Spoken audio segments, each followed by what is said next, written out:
इतना बेइज्जती, इतना बेइज्जती तो कभी हमरा बापा हमरा ना कैला सा हैं। अब ए मुरारी, अब का तू वहां खड़ा होके मुरली बजाइबा हैं? बाप के बेइज्जती हो रहल बा हैं?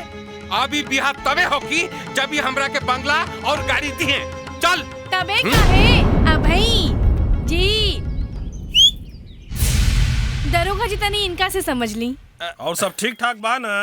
हाँ, सब ठीक बा। बेटी दुर्गा, गौरी, हाँ, गौरी गौरी, अरे हम तो मजाक करत रहनी है। अरे हम तो बड़बड़ात रहनी है। हम तो दहेज लेवे के पैदा होए से पहले से खिलाफ बानी। ए मुरारी, का टुकुर टुकुर मुंह ताकताड़े बेटा, फेरा शुरू कर। पंडित जी फेरा शुरू कराई ना।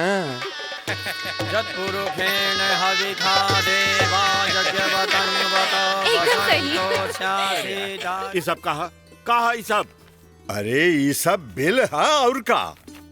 ये साड़ी का बिल है, कुछ घाघरा चोली का बिल है, कुछ गिफ्ट और परफ्यूम का बिल है, और बाकी का गड़िया के पेट्रोल का बिल है। कुल मिलाए के 1,35,000 का बिल है। एक महीना में 1,35,000 के बिल? हाँ। अरे तू हमार कारोबार में अलीगढ़ के ताला लगवाई का? हम तोरे कारोबार में अलीगढ़ का ताला लगवाई हम। हाँ तू ये सब बिल हम ये बतावा कि साड़ी के बिल के करबा? अरे हम निकाह करे जाता नहीं, अपन दुल्हन खातिर किनले बानी। तू निकाह करे जा रहा बड़ा कारोबार के रुपया से? अरे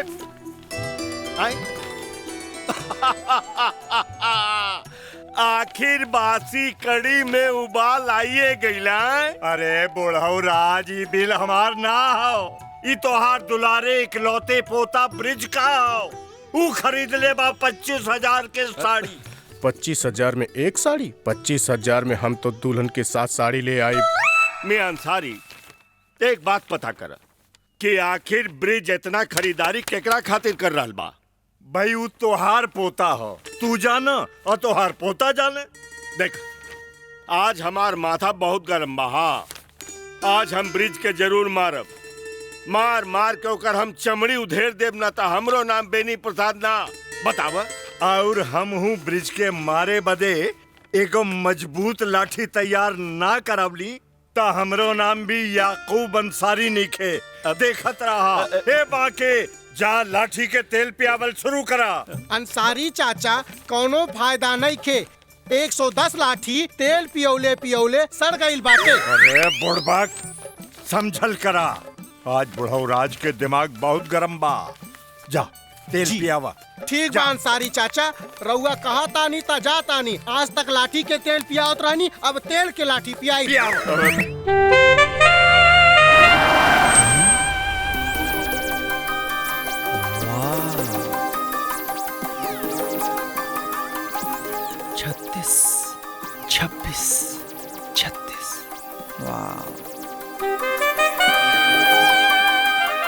लंबाई परफेक्ट बाटे, चौड़ाई भी परफेक्ट बा। इ लईकी है कि पटाका हो।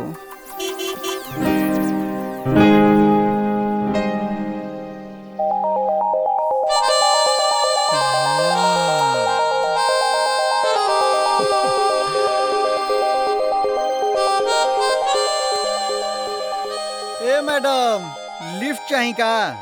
यस। अरे तो ओइजा का खड़ा बाड़ू, आवा है में बैठो, आवा ना।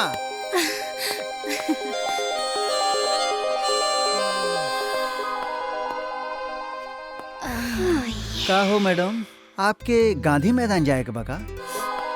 ही सड़क तक गांधी मैदान जाता ना। हाँ, लेकिन आपके कैसे मालूम? अरे वो छोड़ी ना। वैसे एक बात बताई मैडम, कंकड़ बाग में रहनी रहूँ? Over smart. कंकड़े बाग में नु खड़ा बानी। हाँ, लेकिन ये आपके कैसे मालूम? अरे वो छोड़ी ना, हम मुर्दा के देख के बता देनी कोना गम में मरल बा। तू तो फिर भी जिंदा बा। हाँ, अरे वाह, ओवर स्मार्ट की पैदाइश। कुछ कहानी? हाँ बिल्कुल ना। तो मैडम हाँ, आई तशरीफ टिकाई, चल जाओ।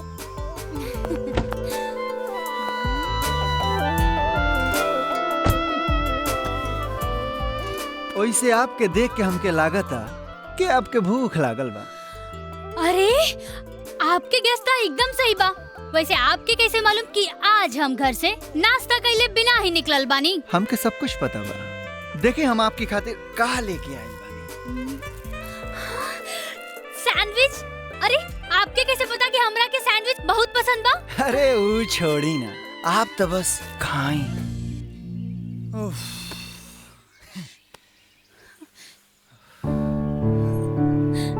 अरे का हो गई? अचानक से तू ऐसे उदास काहे हो गई? अब का बताई, हमार माई बहुत बीमार बिया। हम उन्हीं से मिले खातिर अस्पताल जा रहल बानी। कुछ पैसन के इंतजाम हो जाता। हाँ, हमरे लगे बहुत ज्यादा तो नहीं खे, 10,000 रुपया बा हमरे लगे। ऐसे काम चले तो चला ला। अरे ना ना, ये आप रख ली, हम कुछ इंतजाम कर ले। ठीक बा, तू इतना जिद करो तड़ू तो रख लेता। अरे ना, अब जब आप इतना जिद कर रहल बानी तो हम काम चला ले। हाँ।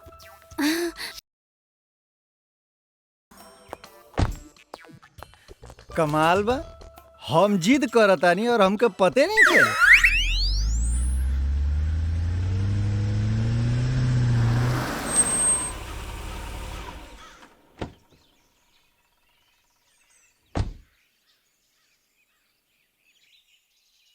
मालिक, छोटे मालिक आ गई नी। मालिक मालिक मालिक मालिक, छोटे मालिक आ गई बाड़े। देखा अब कवनो मुरव्वत नहीं खे। आंख बंद कई के एकदम फटाफट शुरू हो जाइए। हाँ, अरे तू देखत रहा अंसारी मियाँ, आज हम ब्रिज के कैसन धुलाई करीला। हाँ, ये तेवर रखिया बड़ाओ। हाँ हाँ हाँ।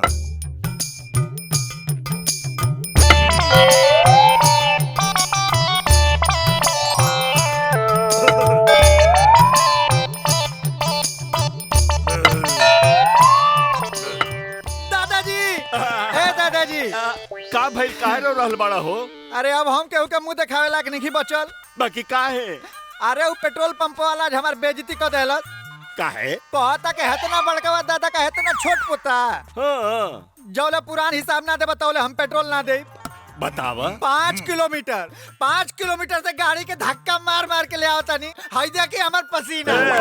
हमारा मियां अंसारी, तू तो अजीब आदमी वाला भाई। हम तो के कहले रही कि हमार पोता के खर्चा के जितना चेक बा फौरन काट के भेजा। बाकी तारा कान में तो ठेपी लगल बा। हमार पोता के बेइज्जती करा देला ना। अपना चेक तो दनादन काट के भेजला। इनका चेक भेजे में तोरा हाथ में लकवा मार जाला। लकवा हमरे हाथे के ना, तोरी जुबान के मार जाला है। अब हिंतू कहत रहलो ना वही जुबान से कि लाठी के तेल पियावा। अरे भाई, हम कहते रही कि हाथ में तेल उल लगा के चेक बुक का कलम लेके आके सीधा से चेक काट दी। ये तो कहते नहीं।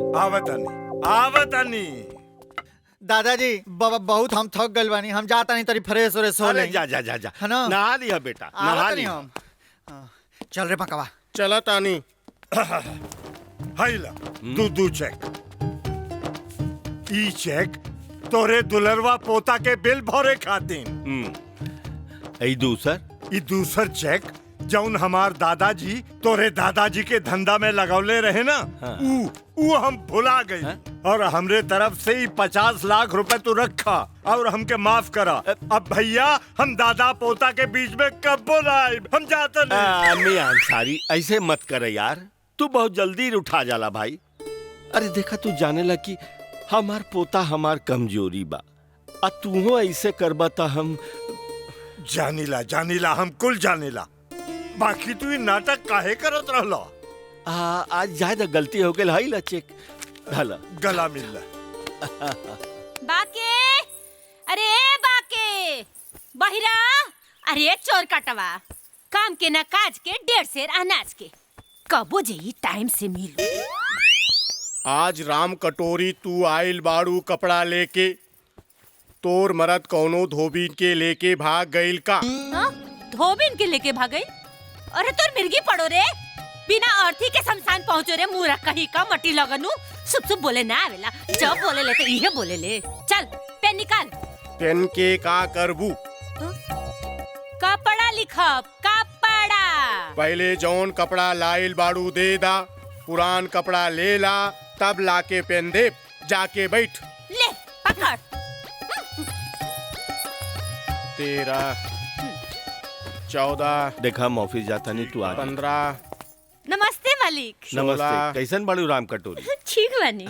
ठीक बात। 17 आदाब चाचा जी। अरे राम कटोरी, अदब ना, आदाब कहल जाला। आदाब। हाँ 20 इतना उर्दू सीखे खाती हमरा लखनऊ जाए के पड़ी चाचा जी।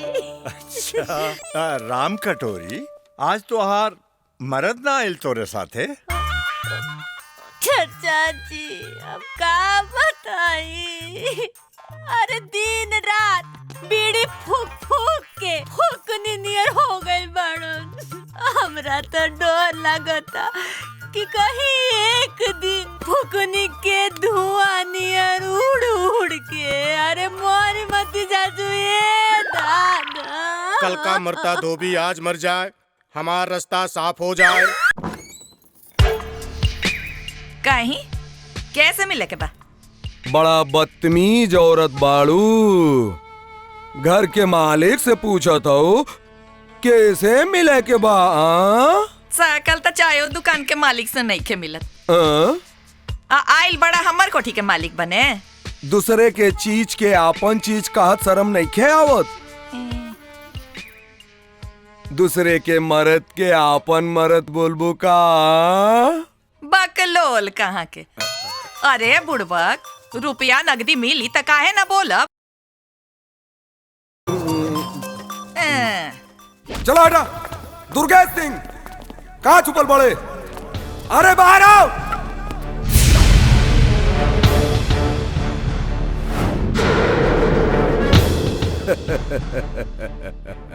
शक्ति भाई।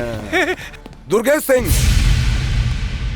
दुनिया में ऐसा कोई आदमी नहीं खे जे शक्ति सिंह के पैसा हजम कर जाओ। सुना भैया, तो मुर्दा के कब्रों में से निकाल के पैसा वसूल कर लेला। तू कौन चीज हवा? आज तो बुझाता बिना टिकस के ट्रेन में धसोड़ दी ही सब। ए ललनवा, ए कोठी के कीमत का हुई? भैया मरलो मरल होई तो करोड़ रुपया से कम थोड़े हुई। अरे ता खड़ा खड़ा देखत का हुआ? ई कर्जदार के हाथ पकड़ के बाहर कर दो। चल छोड़ा यार, 1 मिनट हमारी बात सुन ली है। 1 महीना का, खाली 1 महीना का मोहलत दे दी हमरा के, तो हर पाई पाई चुका दे। कसम खा के कहता नहीं भाई जी, पाई पाई चुका दे। 1 महीना में 1 करोड़ कहाँ से चुकैबे? बहुत बड़ डील बा। एगो बड़का कंपनी 100 करोड़ का जमीन खरीदे जात बा। डीलिंग हम ही करावता नहीं। अब दलाली में 1 करोड़ तो मिल ही जाए भाई जी। जैसे ही मिलल लिया के तोहरा के दे दे। याद रखिए, अगर टाइम पे पैसा ना मिलल तो ई कोठी भूल जाइए। बस 1 मीटिंग हो जाए बस। ठीक बा? ना ना, अभी कहाँ ठीक बा। ए जी, मीटिंग में जाइब ऐसा ही झोलटंगा नियन। कम से कम नीमन कपड़ा खातिर 25-50 हजार रुपया ले ली, साथे चुका दिहल जाए। सही कहा दिया भाई जी। अब ऐसे हालत में जाई तो इज्जत का कचरा ना हो जाई। तनी से बूंदा बांदी कर दी भाई जी, काम बन जाई हमार। ठीक बा। हे ललन। हाँ भैया जी। ए लालची के 50,000 रुपया दे दो। बस। 1 महीना में रकम ना मिलल तो ई कोठी भूल जाइए। बिल्कुल भूल जाइए। भूल जाइए। 1 महीना। हाँ भैया जी, हाँ बिल्कुल। चल रे ललन, चल। चलो लोलोन। एकरे कहल जाला मकई के लावा तकई के तकदीन। अरे मिसाइल तो सही देहल करा। तकई के तकदुम मकई के लावा। ते दुन्नु के मतलब एक ही ना होखेला जी। ई 50,000 तब मिल गइल ना जी। अरे 50,000 पाके फुल गेना हो गिल पाड़ू। हमार दिमाग त 100 करोड़ के डील पे अटकल बा। 100 करोड़। सर, हमनी के कंपनी पटना शहर खातिर भले नया बा, हाँ, बाकी हमार कंपनी बनारस, बलिया, आरा ई सब शहर में कंस्ट्रक्शन का ढेर काम कैले बा। और वह कड़ी में अगला नाम पटना के जुड़े जात बा। अच्छा। हाँ, और हमनी के आपके उ नदी के किनारे वाला जमीन देख ले बानी, और उ जमीन हमनी के कंपनी के पहला पसंद बा, और हमनी के कंपनी लंबाई उहे जमीन से इस शहर ठीक नहीं यार, शुरू करे। ई रहल चौड़ाई के कागजात। परफेक्ट बा, लेकिन बाउर तनिखे ब्रिज बेटा, आज शाम के खातिर बंदोबस्त हो गए।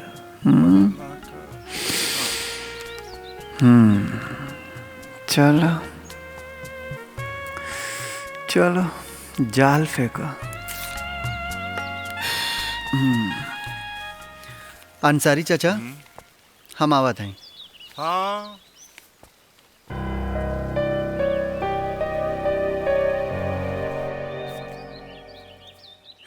अब हो जाई।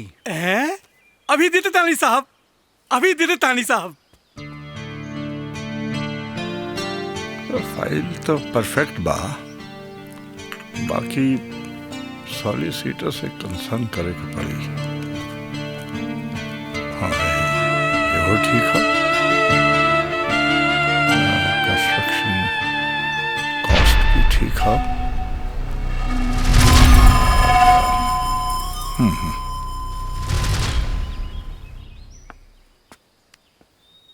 हाय हाय। तब फाइनली तू आ गई। वैसे तोहार नाम रिचा है ना, और तू मॉडर्न कॉलोनी में रहेलू। बाकी ये सब आपके कैसे पता? अरे वो छोड़ा ना, हम तो ऊ हई जन मुर्दा के देख के बता दी कौना गम में मरल बा। तू तो फिर भी जिंदा बाड़ू।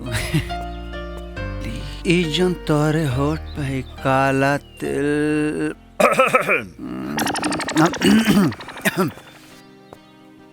बरखुरदार। जी चाचा। हम तो के बिजनेस डील करे ले आयल रही हूँ, बाकी तू तो कौनो और डील में शामिल हो गइल बाड़ा। अरे नहीं अंसारी चाचा, वो हम बिजनेस के ना डील हो गइल नु। हाँ हो गइल नु। अब चल। हाँ, हो गइल।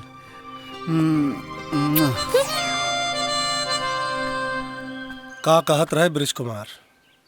कुछ नहीं, बस पटावे के कोशिश करत रहे। एकर मतलब बेनी प्रसाद का पोता रंगीला किस्म का बा। ई डील ना भइल तका ऐसे बड़ डील हुई। 2% से काम ना चले। हमरा के पूरा 100% चाहिए। अरे 100 का 200% लील जाई ना। बाकी राउर शैतानी खोपड़ी में का चला था ये बताइबो करब। 500 करोड़ के मालिक बेनी प्रसाद का पोता लड़की तो ऐसे बदलेला जैसे तू साड़ी बदले। इस समय वो बेचारा सच्चे प्यार के तलाश में भटक रहा बा। अगर ऐसने मौका पे ओकरे सामने मस्त जवानी आ जाए तो ओकरा के प्यार के जाल में फंसा के हमनी 500 करोड़ का हिस्सेदार बन जाए। ए जी, रउआ हमरा से ई सब कराई ना, हमरा से ना होखी। तनी सोची ना, अब हमरे कमर में कहाँ लचक बचल बा। तू पगला गेल बाड़ू कहा? हम तोहरे बारे में ना कहा तानी। तोहरे जैसे नमूना के देख के था ब्रिज का ओकर दादा भी ना फिसली।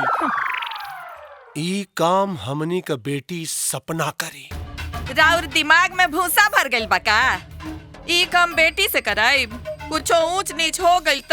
अरे कुछ ऊंच नीच होइयो गइल त हमनी के बेटी के का हुई? कुछ ना। तो कहाँ बा हमनी के बेटी सपना? कहाँ होखी जी? अपन बॉयफ्रेंड सूरज सिंह के बंगला पे होखी। सपना ए बिटिया, हमरा के बचा ला बेटी, हमरा के बचा ला बेटी। अरे डैडी, रउआ ये हालत के कैलस? शक्ति सिंह के गुंडा हमरा के बहुत मरले बेटी। लेकिन काहे? हम ओकरा से कर्जा लेले रही 1 करोड़ रुपया। अगर वो कर्जा ना चुकाएम ना बेटी, तू हमरा साथे साथे तोरा मम्मी के भी मार दी। रउआ ये का कहत बानी डैडी? हम सही कहता नहीं बेटी, ए मुसीबत से तू ही हमरा के बचा सकेली। हम? डैडी हमरा पास इतना पैसा नहीं है। अरे ना बेटी, पैसा ना चाहिए। तू तो हमसे ढेर जाने लू। तू स्कूल से लेके कॉलेज तक में कितना बढ़िया एक्टर रहलू है। अरे एक्टिंग और ड्रामा तो नस नस में बसल बा हमरा बिटिया के। बस बेटी एक बेर अपना बाप खातिर ड्रामा रचदा बिटिया। ड्रामा? हाँ बेटी, शहर का बहुत बड़ा आदमी बाड़े। अरे 500 करोड़ का मालिक बेनी प्रसाद, उनकर पोता ब्रिज, ओकरा से तोरा के प्यार करे के बाद बिटिया। लेकिन डैडी रउआ के मालूम बना कि हम सूरज से प्यार करे नहीं, हमसे ना होई। अरे तो प्यार करे से क्या रोका था तोरा के? करा ना बेटी, खुल के करा। बस एक बेर ये साबित कर दा कि बेनी प्रसाद के पोता ब्रिज के साथे तोहर कैसे कहीं बाप है, लाज लागेला। मतलब तू दोनों का संबंध बन गइल बा। फिर तक कानून तोहरा के भी पता बा। अरे सारे के कोर्ट तक घसीट ले हम जायदाद खातिर। नहीं डैडी। अरे बेटी हमरा खातिर, अपने मतारी बाप के खातिर मान जा बेटी। ओके डैडी। हमार ठीक बिटिया। का हो स्वीट हार्ट, का हाल चल बा? हम तो ठीक बानी। अरे बड़ा दिन के बाद याद कैलू। का करी तू है? अरे नहीं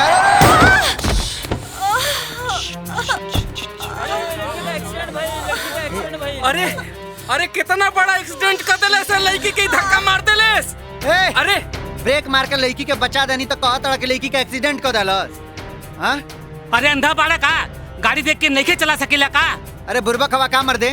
हां आना रहती तो अबे भगवान के लगे पहुंच गई रहती। अरे अमीर बाड़ा तक का कोनो गरीब के तू गाड़ी के नीचे कुचल देबा? ए मर्दे पूरा बैल हवा का। हां हमरा के शाबाशी देला के बजाय तोरो हमरिया ऊपर चढ़त रह जा। एक तो एक्सीडेंट कैले बाड़ा और ऊपर से मोहजोरी करत बाड़ा। अरे देखत का बाड़ा लोगन, मरे साले के। गलती इनका ना रहे, वो हमार गलती रहे। अब हम ही जल्दी में रोड पार करे के चक्कर में रउआ के गाड़ी से टकरा गए नहीं। और तू लोग कहीं जा का करत बाड़ा? जा जा ना। चलो हाँ चलो। अब रउआ आप हो जाई, आपके कौनो गलती नहीं की। वैसे हम का कहत रहनी हो, कहीं आगे जाए होके तो हम छोड़ दी आपके?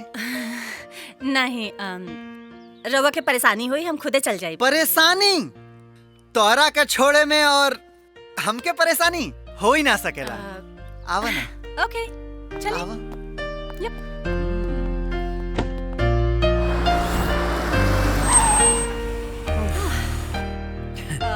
गाड़ी तो बड़ा चकाचक लागत बा हो, बड़ा शौकीन इंसान लागत बाड़ा। लागत बा कि ई गाड़ी में हमरा से पहले बहुत लड़की बैठ चुकल बानी। तो के कैसे पता? वो छोड़ी ना आप।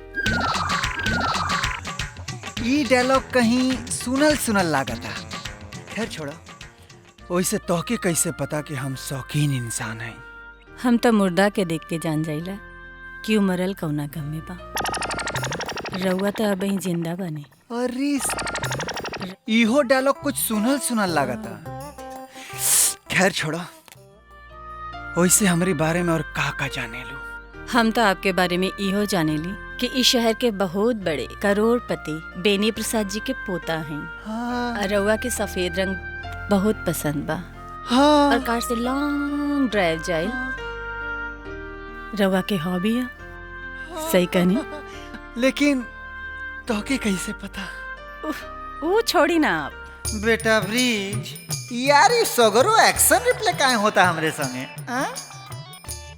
ओइसे हमके अब्बे ऐसन काहे लागता कि तोहरे माताजी के तबीयत खराब होखे वाली बा। हमारा माँ? हाँ। ना वो एकदम ठीक बानी है बहन। अच्छा। हाँ। हमके इहो लागता कि तू अब्बे हमसे 20-25 हजार रुपया ऐंठे वाली बाड़ू। 20-25 हजार रुपया? हाँ। और हम? हाँ। रउआ के अगर चाहिए तो 20-25 हजार रुपया हम देता नहीं रउआ के। अच्छा। हाँ। ना ना ना ना ना हमके तो हर पैसा वैसा ना चाहिए। एनीवेज ई हमार कार्ड है। रउआ एकरा के अपने पास रखी। जब कबहू कौनो भी तरीका के कौनो भी चीज की जरूरत हो रउआ हमरा के फोन करी। Any time. Okay. I'll not mind। अच्छा। बाय। बाय।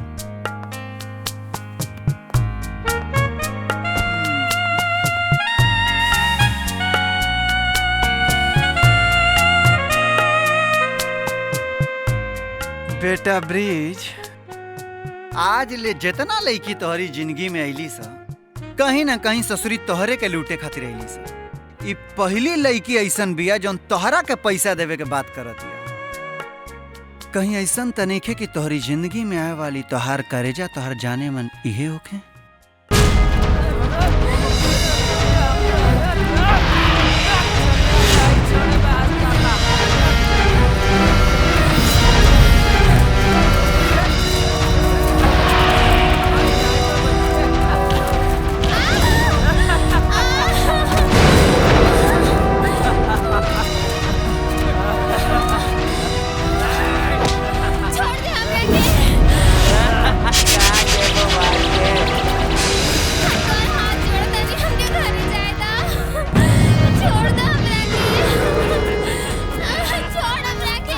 गौरी दीदी के बतावे के पड़ी।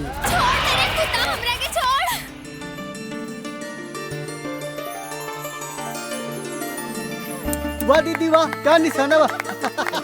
गौरी दीदी। हाँ बोला। उ जानकी देवी सड़किया पे राधा दीदी के कुछ लड़के इज्जत लूटत बाटे। का? चलो। हाँ चला। इनकी तो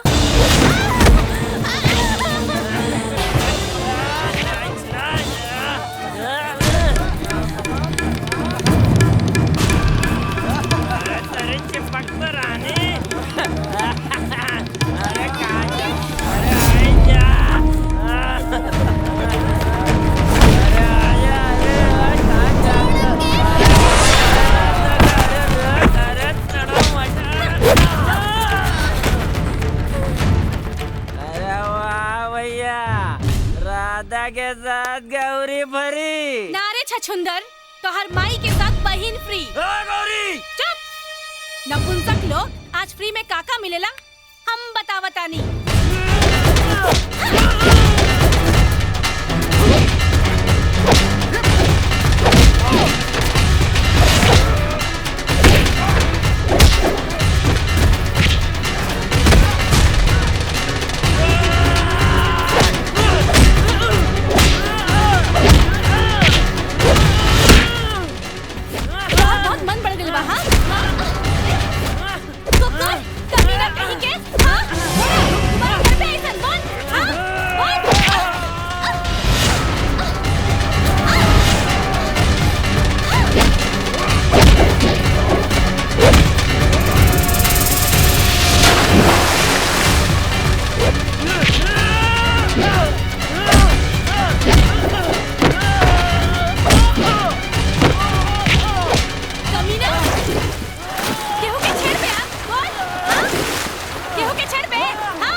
दरोगा जी ए बेर एकदम सही समय पे आइल बानी। हाँ। हम अपन काम कर देले बानी, रहुआ अपन काम करी।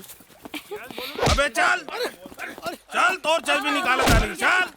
आवा। चलो। हम तोरा से पूछा तानी उ लइकन के मारे खातिर के कहलस तोरा से? ए मामा तू तो कहले रहला। हम कहले रही उ लइकन के मारे खातिर? अरे हम कब कहली तोरा से? का मामा भुला गईले का? बचपन से लेके आज तक तू हमरा के का शिक्षा देले बाड़ा के जाली मन के साथ मत द, लाचार के मदद कर। हम तो राव रगे के पालन करके उ लइकन के धुलाई कर देनी बस। ठीक बा। बाकी गुनाहगारन के सजा देवे खातिर पुलिस बा, बाकी ना बाकी कानून तू अपना हाथ में काहे ले लू? ला कर ली बात। अगर हम पुलिस के इंतजार करके बैठल रहती तो कबले वो गरीब की इज्जत लूट गई रही। देखा बेटी, हमनी के पूजा पाठ करे वाला लोग हैं, मार धार करे वाला ना। अरे पगली, जैसे सब केहू अपन आंख बंद कर ले रहे, अगर तू अपन आंख बंद कर ले तू तो का हो जाई? कमाल बाटे मामा जी, शिक्षा देवे ले कुछ और करे के कहे ले कुछ और। बस हमरा से एक साथ दू नाव पे ना चढ़ल जाई। बाबूजी पानी पी, हम समझात बानी। देखा बहू, हम समझा के एकरा के थक गेल बानी। अब तू है समझावा एकरा के छतरी कहाँ बा? उही बा बिस्तर पे अंदर। गौरी तोहार मामा जी सही कहत बाड़न। का जरूरत रही लइकन के साथ मारा पीटी करे के? वैसे तीनों का हाथ पैर तोड़ लू की नहीं? ए भजी, एक के हाथ टूटल, एक के पैर कटल और एक के सर फूटल। तीनों का सर ना फोड़ लू? अरे सर तो फोड़े की रहे, पुलिस आ गई ना। एक पुलिस भी ना हमेशा गलत टाइम पे आ जाले। वैसे शाबाश हमार नंदो, आज हमरा के गर्व होता कि हम तार भौजाई बानी। ऐसे समझैया कि फिर जिंदगी में गलती ना करे। तू कापने के चुलबुल पांडे समझत बाड़ू, जे मुजरिम का गला तोड़ के अपने से काट डालबू तू। अच्छा, तोहरा के कहीं लागल था ना? अरे ना भौजी, हम एकदम अच्छा भाई, तोहरा के कहीं लागल ना?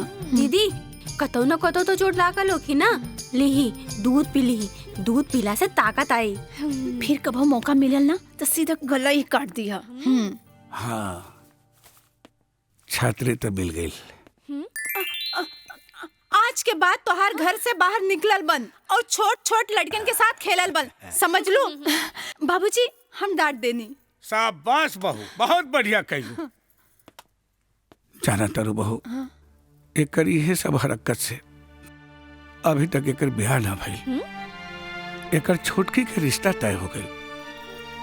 बाकी एकरा के आज तक केहू देखहु ना आई। ना जाने कौन ऐसा बदनसीब हुई जकरा घर में कर डोली जाई। देख लो, बदनसीब बोलत बड़े। अरे ना ना, खुश नसीब। सच्चो?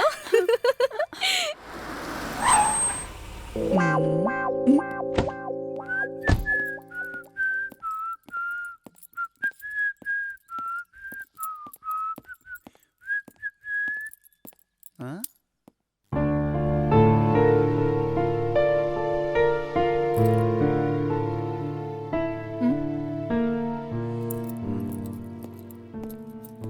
प्रणाम आंटी जी। अरे का बात बा, बड़ा उदास बैठल बनी आप? कोनो परेशानी बा का आपके? का बताइए बाबू, अब एगो तकलीफ होके तब न बताई। एहिजा त तकलीफ के लाइन लगल बा। अरे तो कौन तकलीफ बा, आप हमके बताई। आपका तकलीफ हम ऐसे दूर कर दे? कैसे बताइए बाबू, तकलीफ देवे वाला भी तू बड़ा आ तकलीफ दूरो करे वाला तू ही बड़ा। तकलीफ देवे वाला भी हम और दूर करे वाला भी हम, यानी 2 in 1। ना ए बाबू, 2 in 1 ना, all in 1। का? हाँ, all in 1। जब से हमार बेटी तहरा से मिल के आयल बिया, तब से सूतत जागत उठत बैठत एके गो रट लगावतिया, आई लव बिरिजवा, आई लव बिरिजवा, आई लव बिरिजवा। ए बाबू, जवानी तो हमरो पे छड़ल रहे, लव तो हमहू कैनी, बाकी ऐसे खाना पीना ना छोड़ ले रहनी। का? एकर मतलब सपना खाना पीना छोड़ देले बड़ी? हाँ ए बाबू, 48 घंटा हो गई, ना कुछ खइलस ना पियलस, बस तहर फोटो लेके चुम्मा ले लेके अपन भूख प्यास मिटावतिया। का बात करत तानी? ए भगवान, हमरा से हमार बेटी के दुख नहीं के देखल जान, चाहे तो हमार बेटी के ओकरे प्यार से मिलवा दी, ना तो हमरे दुनिया से उठवा ली। ए आंटी जी, आप चुप हो जाएं। हम बानी ना। वैसे सपना कहाँ बड़ी? सपना अपन कमरा में बड़ी। तो हम मिल के आओ तनी सपना से, बाकी आप रो अब मत, है ना? हम बानी ना, पक्का।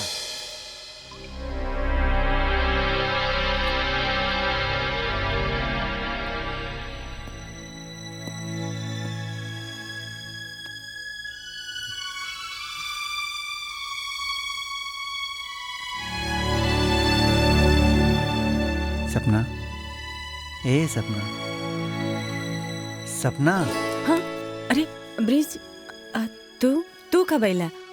अब भी आई नहीं है। और हम ही का सुना तनी तो आर मम्मी कहतड़ी कि तू खाना पीना सब कुछ छोड़ देल बड़ू, काहे? दिल ना करत हा हमार खाना पीना खाए के। दिल नहीं खे करत कि हमरा से दिल लग गइल बा।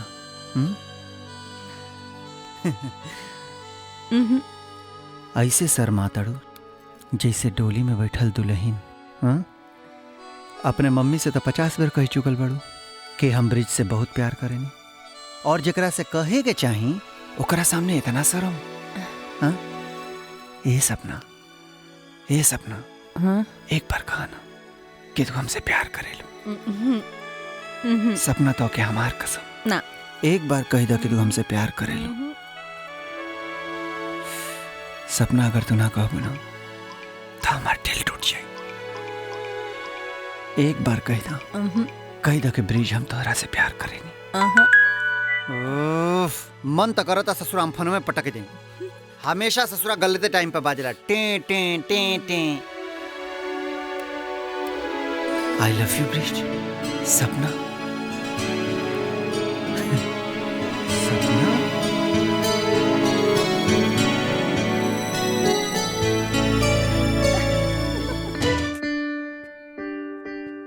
अरे मियां अंसारी तू समझत काहे नहीं खा? अपना ब्रिज होखे वाला बहू लेके आ रहल बा। हाँ हाँ हाँ। मालिक, मालिक, मेहमान लोग आ गए। लोग आ गए। अंसारी चाचा आ गए लोग। अरे बैठल रह बा, उठा चल। हाँ, चलो, आवा, चलो, आवा। चलो। दादाजी, दादाजी देखिए हम के लेके आयल बने। यहाँ के हैं दुर्गेश सिंह जी। नमस्कार जी नमस्कार। और दुर्गेश सिंह जी के यहाँ के धर्म पत्नी हैं। जी प्रणाम। जी और नमस्कार। दादाजी ये है सपना। प्रणाम। गोड़ लगा। हाँ हाँ, खुश रह, खुश रह। बस बस बस। चलिए आप सबका तो परिचय हो गई। अब हम आप सबके में लौटा नहीं हमरे प्यारे से दादाजी बेनी प्रसाद जी से। अरे इनकरा के नहीं के जानत। रहुआ तो पटना का आन बान शान बानी। अरे ना ना। अब हम अपने दादाजी के बाद आपके जैसे मिलवावा तनी। ये हमार दोस्त भी हमें, हमार यार भी हमें, हम इनका के प्यार से चाचा कहे नहीं। काहे से कि नहीं कि गोद में हम खेल कूद के बड़ा भइल बानी। अंसारी चाचा। माशाल्लाह माशाल्लाह। अंसारी चाचा जी प्रणाम। इनसे मिल चुकल बानी। ब्रिज के मुंह से हमेशा और चर्चा सुनत रहनी।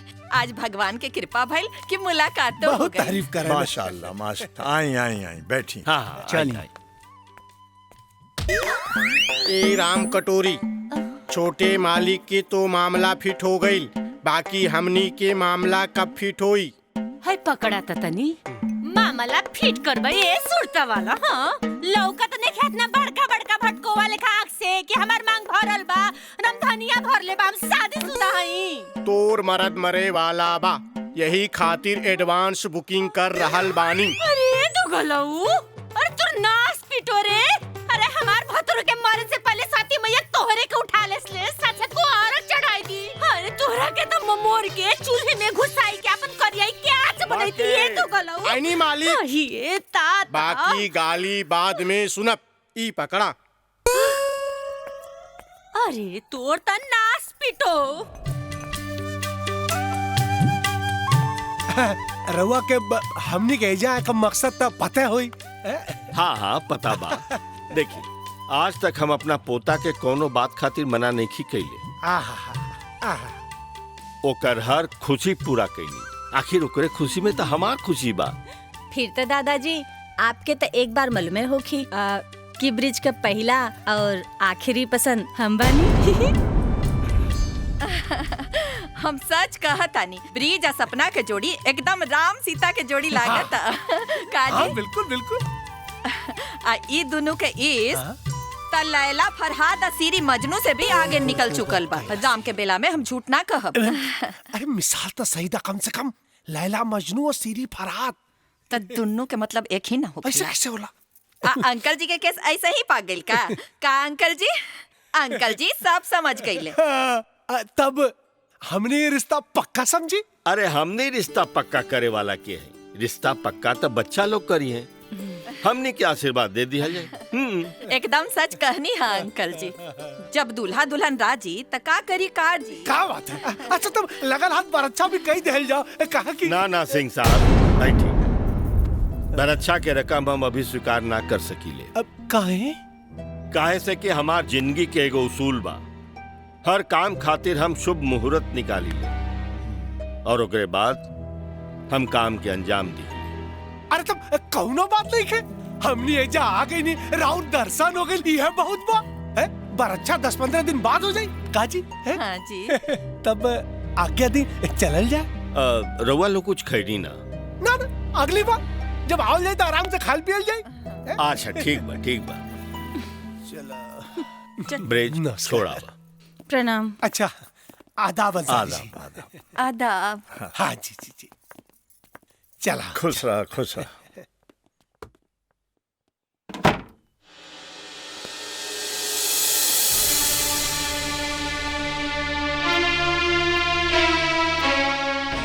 बेनी बाबू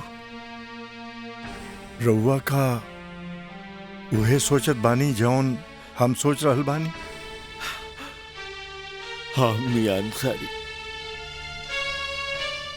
हादसा में जब हमार बेटा और बहू के इंतकाल हो गए रहे तब अपना ब्रिज 2 बरिस के छोटा रहे। देखा ना आज तक हम ब्रिज के 2 बरिस के छोटा समझेली, ओकर हर सपना पूरा कहनी, हर अरमान पूरा कहनी, कोनो चीज के कमी ना होके देनी। बाकी आज हमार जिंदगी में पहला बेर मन में डर समा गई बा कि लड़की से ब्याह करे के ब्रिज के फैसला कहीं हमार वंश के नाश न करते, हमार वंश की नाश न करते।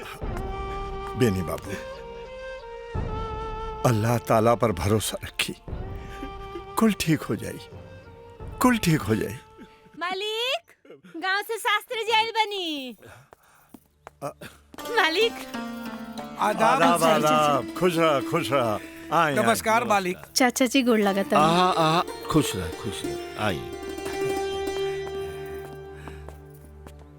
आई बैठ। शास्त्री जी सब कुशल मंगल तबा ना? अरे मालिक भगवान के आशीर्वाद बा और सब ठीक ठाक बा। देखी ना हमार लक्ष्मी बिटिया के ब्याह तय हो गई, अगले इतवार के ओकर ब्याह बा। अरे ये तो बड़ा खुशखबरी बा, आपके बहुत बहुत बधाई। धन्यवाद मालिक। मगर शास्त्री जी अरे एक खातिर रउआ खुदे का तकलीफ कैनी, दीपक के हाथे भिजवा देती। चाचा जी आप तो नेवी की नौकरी के बारे में जाने ली ना, जल्दी छुट्टी ना मिलेला और लक्ष्मी के परिवार वालन का जिद रहे कि ब्याह जल्दी हो जाए। चल भगवान जौन करेला अच्छे करेला। अंसारी हाँ शादी होता हमरे शादी ठिकाने नहीं के। अरे राम धनी तय मरबे कब हम दूल्हा बनब।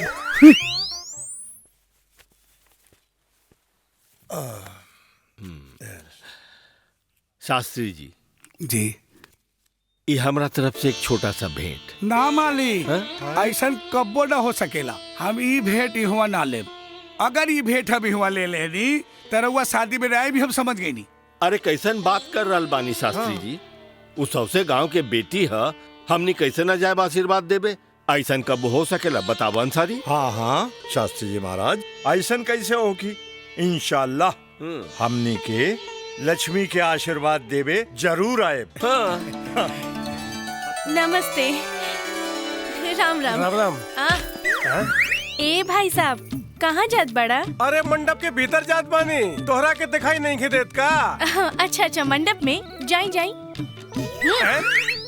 अरे पहले कॉलर तो छोड़ा तब तो जाई। अरे तू जूता उतरब तबे ना हम कॉलर छोड़े। ये पूरा दुनिया मंडप के बाहर जूता उतार के जा रहल बा और तू जूता सहित घुसत बाड़े काहे? ए मैम साहब हमार जूता बहुत महंगा बा, ई इंपोर्टेड बा, इंपोर्टेड। अच्छा इम्पोर्टेड बा। हाँ तो एक बात बतावा। पूछा। तू अपन बिस्तर पे भी आपन ये जूता पहन के सूतत होगबा? कैसन बात करत बाड़ू? अरे कैसन के ऐसन के तैसन तो काहे तू पूजा स्थल पे जूता पहन के घुसत बाड़े? हाँ गलती हो गई हमारा अम्मा। इले जूता उतार देली। तला हम हो छोड़ देनी जाई। हम जाई? हाँ जाई। राम राम। राम राम। माशाल्लाह माशाल्लाह का तेवर बाड़े। गर्मा गर्म पूरी कितना दी? लावा 2 पूरी दे दा। 2 पूरी से का हुई? 4 गो ले ली। अरे पचाई के हमें के पड़ी। अरे पच जाई। चाची कितना चाहिए पूरी? दुगो हमाऊ का दे दा बच्चिया। लो चाचा जी कितना पूरी दी? 20 पूरी रख दा गौरी। अरे तू का बहरी बड़ू 20 पूरी मांग रहल बनी आ तू 6 गो पूरी रख के जा रहल बड़ू। कैसन लड़की बड़ू तू? अरे चाचा जी 20 गो का 40 गो पूरी दे, बाकी वो 6 पूरी तक खाई। खात बने बाकी तू एजा से घसकिया मत। रहुआ चिंता मत करी, हम एजा खूटा गाड़ के खड़ा बानी, रहुआ खाई। दाल लेके आवा दाल। आवत है बहनी। हाँ।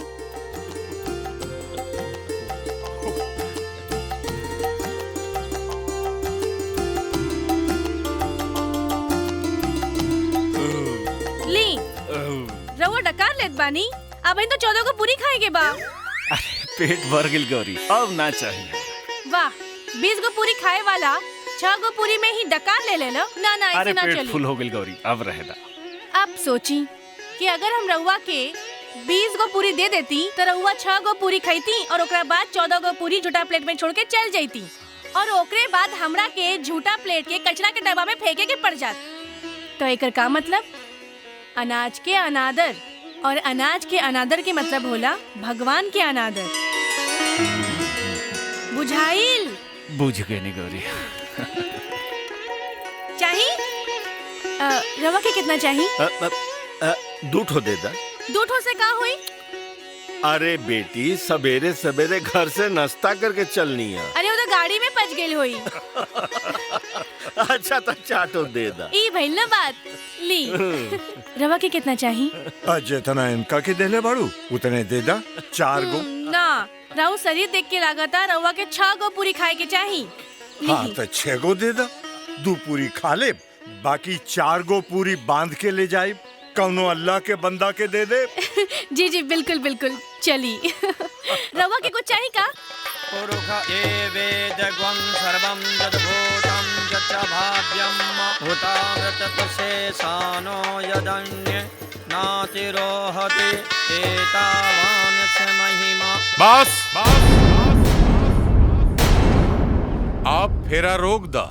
लागता उहे घिसल पिटल सदियों पुरान सीन शुरू होके वाला बा। गिरधारी जी ये तीसरे फेरा में फेरा रुकावे के का मतलब बा? शास्त्री जी अब आगे के फेरा तौबे होखी जब रउआ हमरा बेटा मुरारी के दहेज में एगो घर एगो स्कूटर ना दे दे। ई रुआ का कहत बानी गिरधारी जी? हमार हसीयत का बा ई त रउआ जलते बानी। ये घर स्कूटर हम कहाँ से दे पाए? हमारी इज्जत माटी में ना मिलाई गिरधारी जी। अरे शास्त्री जी आप का कहतानी? हम राउर इज्जत मिट्टी में मिलावतानी। अरे दहेज में घर स्कूटर ना देके रउआ खुदे अपना इज्जत माटी में मिलावतानी। तनी सोची तनी घरवा में के रही? राउर बेटी, राउर दामाद। स्कूटरवा पे के चली? राउर बेटी, राउर दामाद। अरे हम कोनो कुबेर के खजाना थोड़ा ना मांगतानी। हाँ? हम तो छोट घर एगो छोटी स्कूटर मांगतानी। का चाचा जी छोट आदमी नियन राउर सोच भी कितना छोट हो गइल बा। मंगली भी तक का छोट घर और छोट स्कूटर। कोनो बड़ चीज मांगे के चाहिए। बंगला मांगल जात, कार मांगल जात, हम देती ना। तू देबू? हाँ। चलो ठीक बा। अब जब हमरा के बंगला और कार मिल जाई तबे बाकी के फेरा पूरा होखी। तबे काहे अभई? हाँ।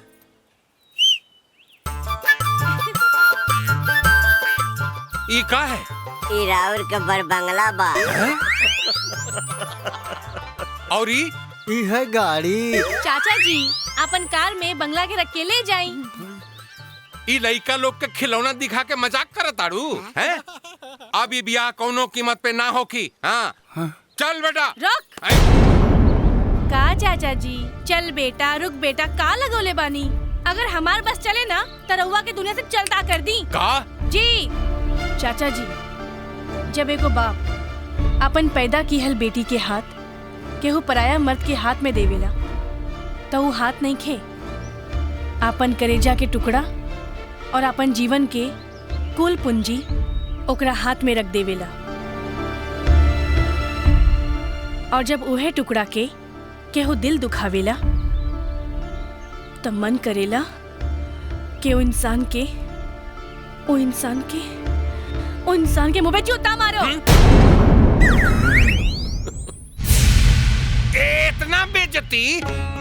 इतना बेइज्जती तो कभी हमरा बापा हमरा ना कैला सा हैं? अब ए मुरारी, अब का तू वहाँ खड़ा होके मुरली बजेबा हैं? बाप के बेइज्जती हो रहल बा हैं? अभी बिहार तबे होगी जब ये हमरा के बंगला और गाड़ी दिए। चल तबे काहे अभई जी,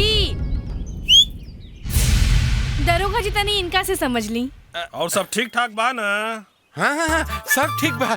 बेटी दुर्गा, गौरी, हाँ, गौरी, अरे हम तो मजाक करत रहनी है। अरे हम तो बड़बड़ात रहनी है। हम तो दहेज लेवे के पैदा होए से पहले से खिलाफ बानी। ए मुरारी, का टुकुर टुकुर मुंह ताकताड़े बेटा, फेरा शुरू कर। पंडित जी फेरा शुरू कराई ना। जत्पुरुषेण हविखा देवा एकदम सही। बेनी बाबू, का सोचत बानी?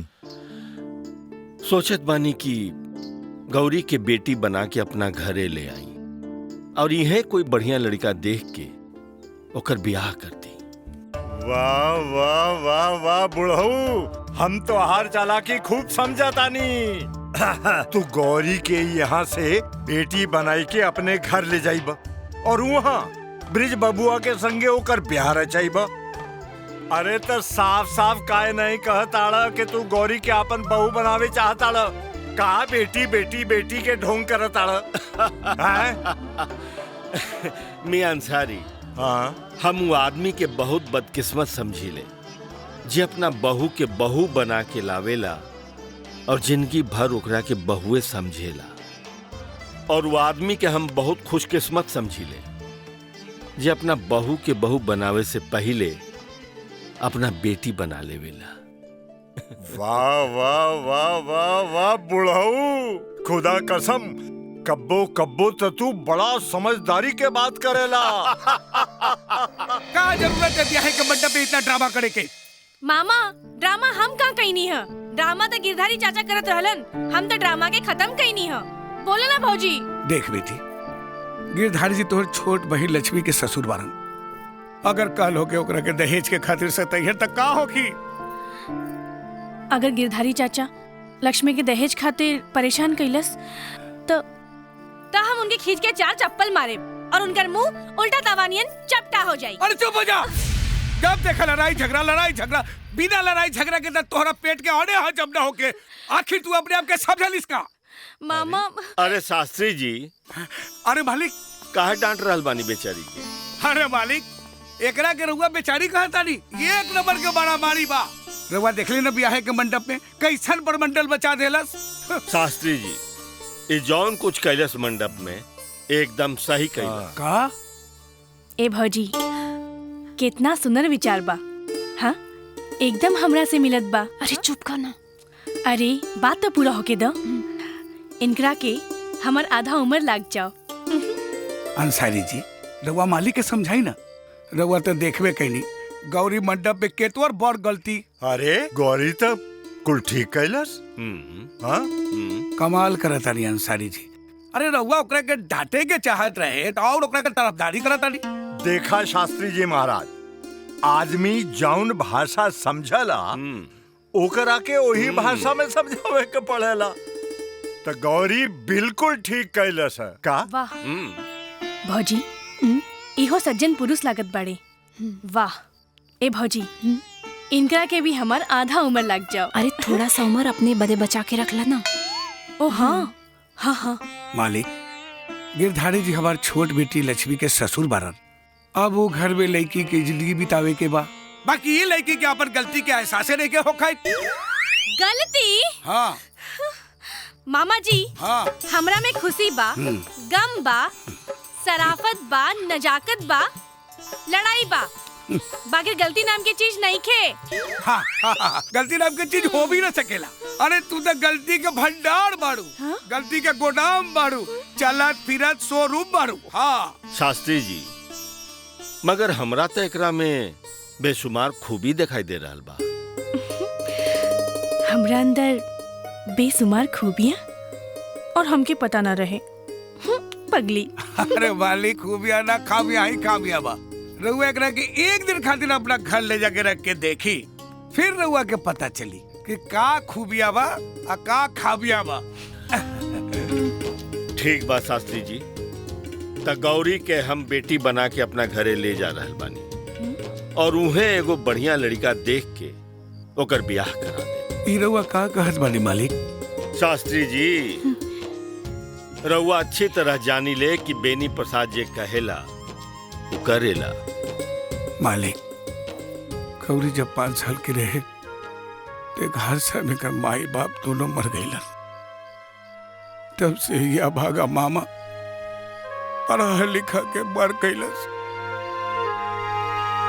शास्त्री जी, रउआ अगर पाल पोस के एकरा बड़ा कर सकीले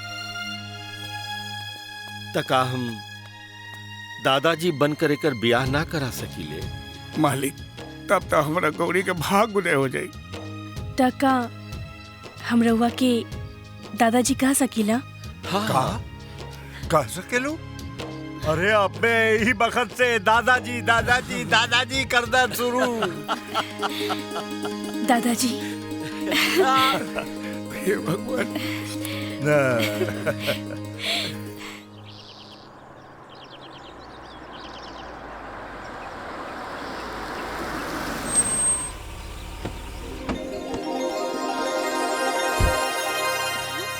अब छोटे मालिक बड़े मालिक आ गई नी। अरे तो काहे के चिल्लात रहे यार? दादाजी बाकी साथ में लड़की के बिया। अरे बाकी तो के तो मालूम बा हमार दादाजी दरिया दिल आदमी है। गाँव में गइल ने पकड़ लिया हुई कोनो नौकरानी ना। छोटे मालिक, सकल सूरत से ता भले घर के लागतिया। चली नीचे चलकर देख लिहल जाई। चलो चली। गौरी बेटी, घर में प्रवेश करा।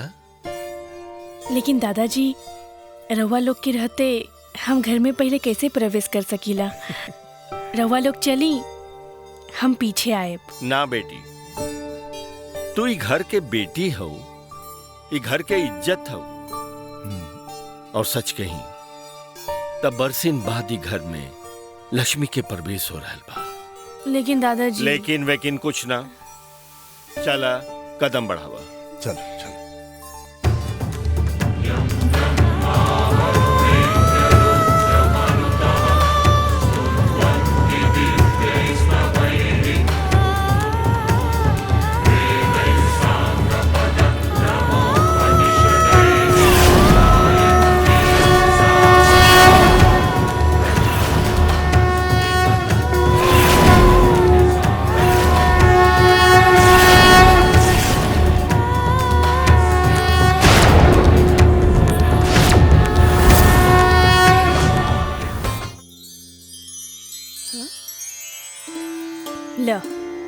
दुनिया खातिर सवेरा हो गई, बाकी दादाजी के पोता खातिर अभी तक सवेरा नहीं के भइल।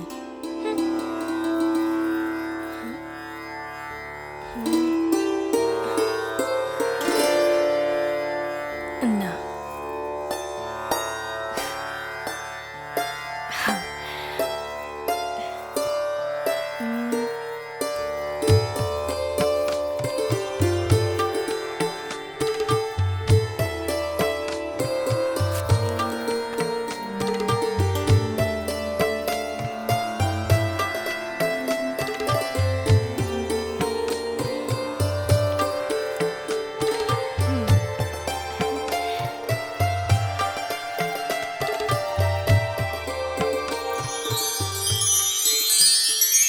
हर हर महादेव है त्रिपुरारी। मालिक मालिक मालिक। अरे क्या सवेरे सवेरे चिल्लाता रहा यार? बहर बानी का हमके लागल नींद में बानी, यही से चिल्ला देनी। सवेरे सवेरे सपना के सपना देखत रहनी, सब आके चौपट कर देले यार। सबके सपना में अकेले मिले आवेली, बाकी हमार सपना में झाड़ू और बेलन लेके खाली मारे आवेली। अरे अब खड़े खड़े का बड़बड़ाते रे यार, चाहवा देबो। हाँ ली मालिक।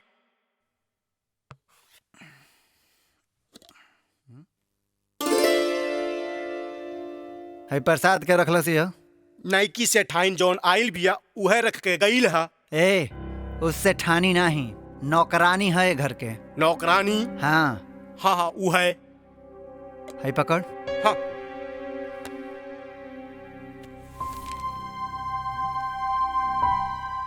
स्नान कैले की बात प्रसाद ग्रहण करियो। एक काल के आयल नौकरानी हमरे ऊपर हुक्म चलावतिया। दादाजी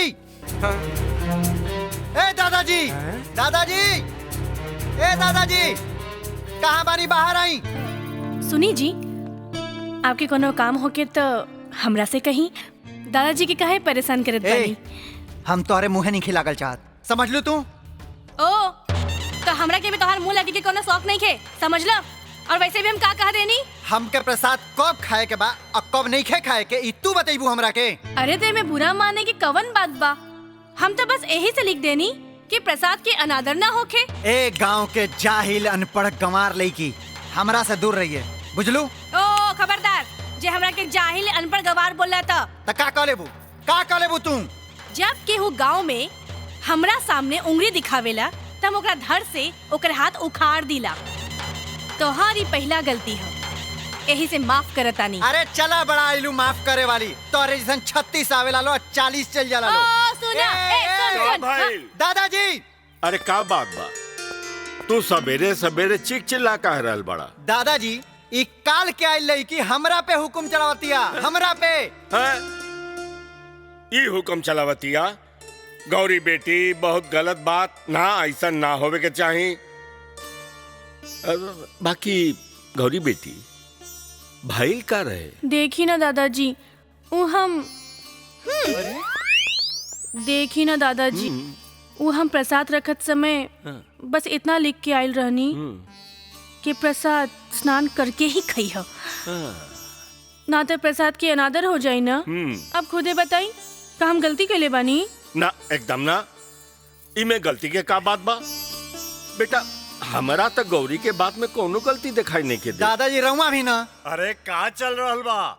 बिहाने बिहाने काहे महाभारत शुरू कर देनी भाई? अंसारी चाचा आप आ गई नहीं, हम बिल्कुल ठीक कही नहीं।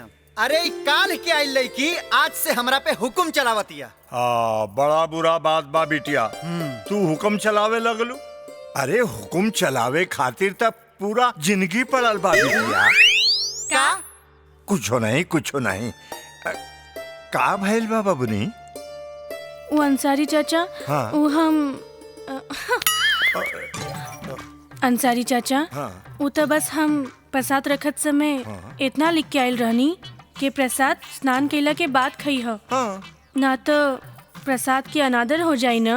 अब खुदे बताई का हम गलती कैले बानी? ना एमे तो कौनो गलती नहीं खे। अंसारी चाचा रहुआ तो हमार तरफदारी कैला के बजाय एकर तरफदारी करतानी। अरे हम तो हर तरफदारी करता नहीं बरखुरदार। ताई कैसन तरफदारी हो? अरे सुन, तू जाके बढ़िया से स्नान कर और प्रसाद खा, जा जा।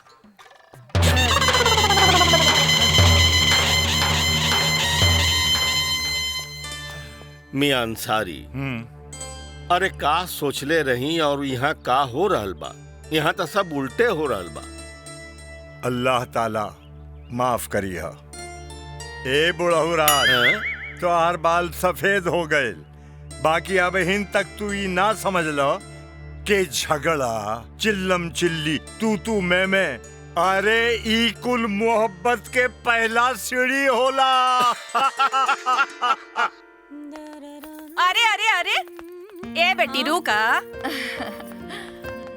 सुना का तहार शॉपिंग पूरा हो जाए ता अपन बाबूजी खातिर 2-4 गो सूट ले लिहा। लेकिन माई बाबूजी के पास से अच्छा कपड़ा बढ़ले बा, तो फिर और कपड़ा चाहिए। अरे तो ढंग के कहाँ बा, सब तो झोलटंगा नियन बा। जाने लू जब हमनी साथे बाजार जाइला त लोग का कहेलन? का कहेलन? कहेलन कि मरद हूर आ मेहरारू लंगूर। अरे हमार माई, मेहरारू हूर अमरद लंगूर होला, मेहरारू लंगूर अमरद हूर नहीं खे। और वैसे भी तू इतना सुनर लागेलू कि तोरा आगे तो बाऊजी लंगूर लगिहन। बक पगली, त दुन्नु के मतलब एक ही ना होखेला। हाँ, तो आ होला। समझदार खातिर इशारा काफी होला। सपना ब्रिज, इतना लेट? टाइम देख ले बड़ा का भइल? अरे यार टाइम वाइम छोड़ा, आज मूड बहुत खराब बा यार हमारा। काहे? अरे दादाजी गांव से एगो लड़की लेके आ गइल बना यार। लड़की? अरे रे ऐसन कोनो बात नहीं खे। दरअसल गांव से दादाजी जोन लड़की लेके आयल बने उ नौकरानी है, लेकिन वो करा के हमार घर पता नहीं कौन मंदिर नजर आवता कि सबेरे सबेरे उठ के भजन कीर्तन करे लागल यो। ससुरी हमार नींद खराब कर देलस एकदम से। ब्रिज बेटा, अच्छा भइल तू आ गइला। हमरा के तोरा दादाजी से मिले के रहे। काहे अंकल जी, कोनो जरूरी बात बा का? अरे बेटा, एगो बात सुन ला ए बाबू, हमनी के इज्जतदार आदमी बनी जा, और हाँ हमनी के कुछ हो चल जाए, बाकी इज्जत ना जाए के चाहिए। अब ऐसे भी जब से ताहर चक्कर चल रहल बा हमार सपना के साथे, तब से सब केहू के सफाई दे दे के हमार जीभ में छाला पड़ गई। देखा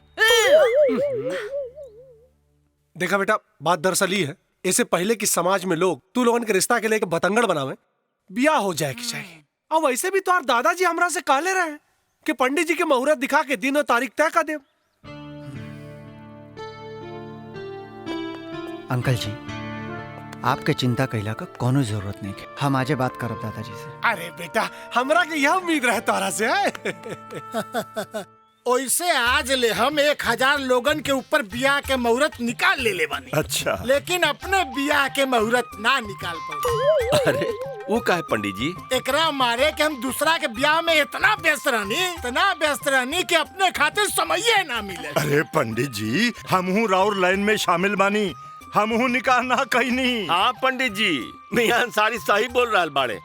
इहो निकाह ना कैलन, दुद्दू गो कुंवारा।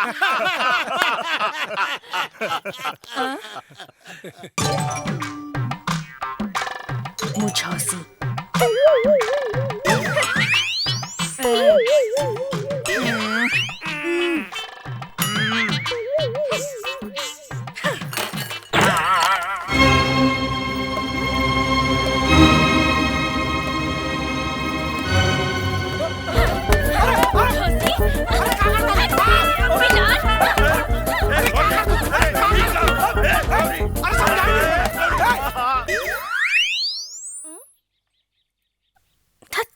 सपना रहे।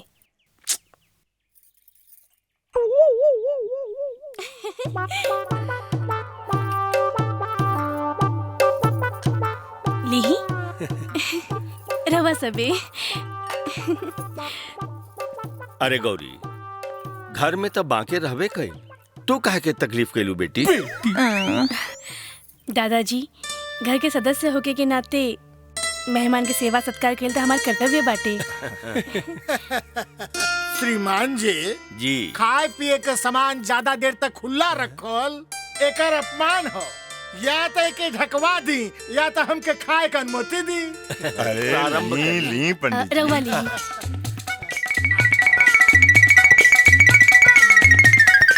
पंडित जी, अगर भोजन हो गए होता कुंडली मिला के लड़का लड़की का शुभ मुहूर्त निकाल। हाँ, कुंडली मंगवा ले, देख लेते हैं। मियां अंसारी जी, अरे ब्रिज के भी कुंडली दे दा। हाँ हाँ हाँ, हाय ली पंडित जी। वाह वाह, अरे वाह, अरे वाह। हमके तो पहले ही मालूम रहा है कि ब्रिज और सपना का कुंडली जरूर मिली। अरे 36 के 36 गुण मिला। एकर मतलब बियाह पक्का का अंकल जी? हाँ, लेकिन ई कुंडली में एगो अवरोध बा। ऊ का पंडित जी? आप लोग के बिटिया मंगली बिया। अगर ये बियाह भइल तो आपके होखे वाला दामाद और दादाजी के पोता के कुछ भी हो सकेला। अरे पंडित जी शुभ शुभ बोली भाई। अरे हम ना ई बोलता मतलब कुंडली बोलता। अच्छा। ए महाराज मुसीबत से बाहर निकले के कौनो न कौनो उपाय तो हो ही न पंडित। हाँ उपाय बा कि ओकर शादी केहू और से कह दे। ये कैसे हो सकेला? लड़का लड़की एक दूसरे से प्यार करेले। अरे प्यार करेले तो कद बिया, एक तरफ से बारात आई और एक तरफ अर्थी उठी। पंडित जी तनी होश में बात करी। अब अंकल जी आप बिल्कुल निश्चिंत रही ए मंगलिक का हम कौनो न कौनो उपाय निकाल ले जरूर। अच्छा बच्चू, तोहनी के त जन्म कुंडली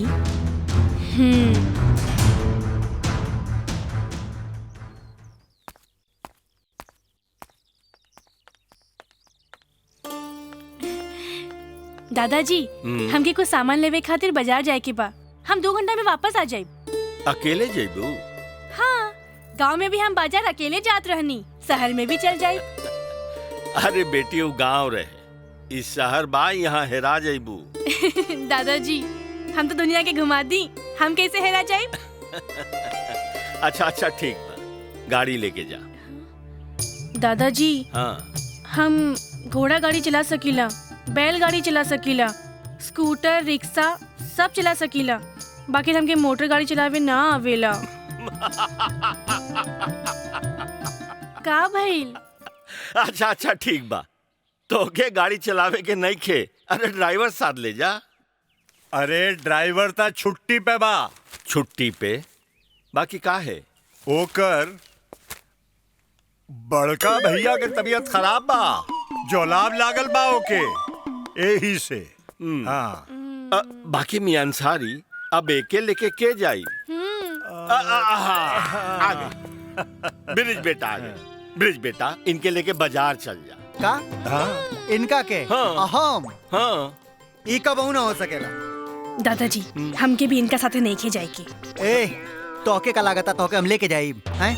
अरे तोके तो हम अपनी गाड़ी की डिग्गी में भी जगह ना दे सके नहीं, बुझलू? कहा डिग्गी से अच्छा तो हम पैदल चल जाए। तू अपना आपके कटरीना कैफ समझेलू का? तो तू अपना आपके सलमान खान समझेला अरे का? हाँ हम बानी, चला हटाई जाके। ए चुहिया चल।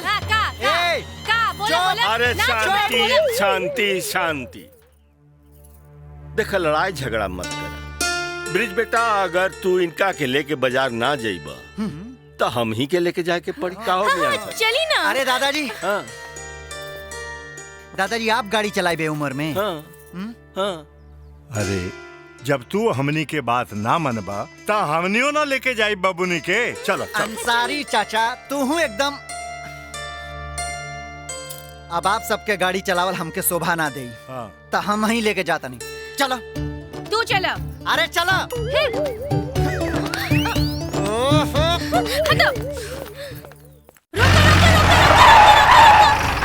अरे पगला गल बड़ू का? रोका रोका रोका। ओ तनी सु नीचे करके बतियावा। अमरूद खरीदे के बा, यही से गाड़ी रोकोले बानी। हाँ तो खरीदो।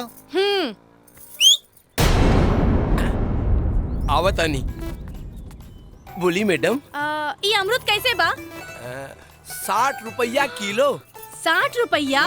अरे हमरे गांव में तो 30 रुपया किलो मिलेला। गांव में तो फ्री मिलेला। एकदम सही। जब माली काका एने उन्हें जात रहले तो हम चुपके से पेड़ पे चढ़ के 2-4 किलो अमरूद तोड़ देत रहनी। कहो हई इतना भारी भरकम दे लेके तू पेड़वो पे चढ़ जात रहलू ह। फोकट में मिलत रहे ना। ठीक बा तनी 2 किलो लेके आवा। हाँ। हम खुद छाटे, पता ना कैसे कच्चा बच्चा दे देबा। लेके आवा। लवतानी ये ली मैडम।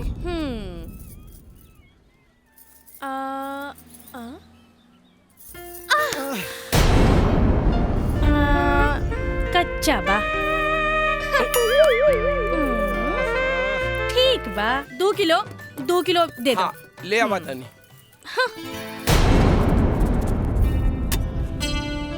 मैडम ई ले पकड़ा।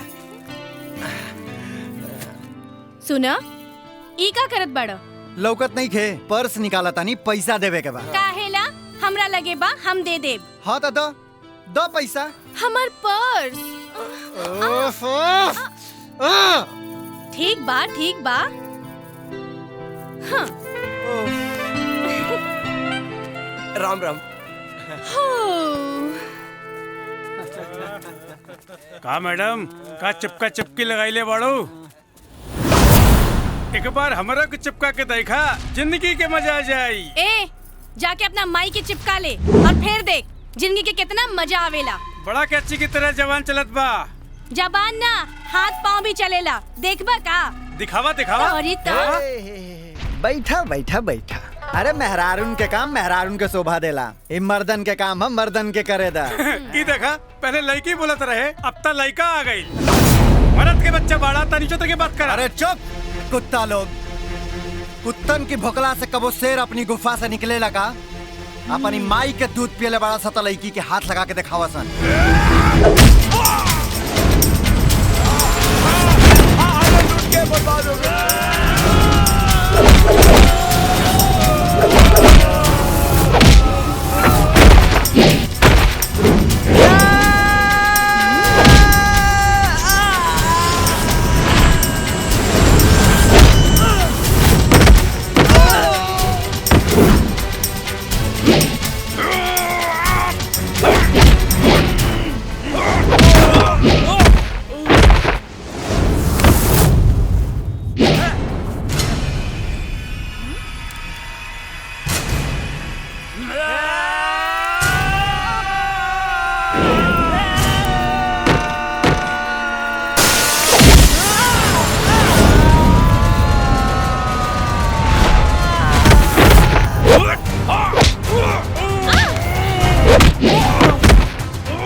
अरे वाह, हम तो तोहरा के डरपोक समझत रहनी, बाकी तू तो कमाल निकल रहा। ए चुप।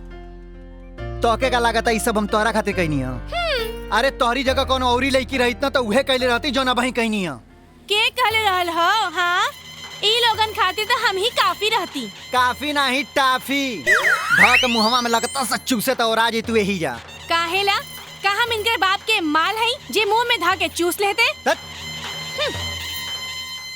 वैसे तोरा से कुछ कहे के चाहता नहीं। का? तू दिल के बुरा नहीं खा।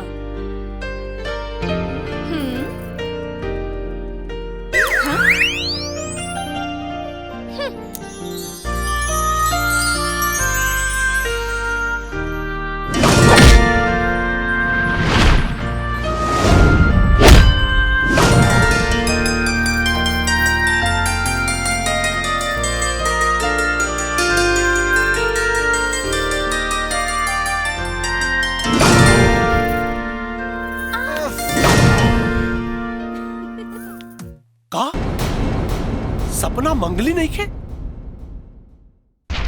एकर मतलब बेनी प्रसाद का पंडित हमने से झूठ कालस।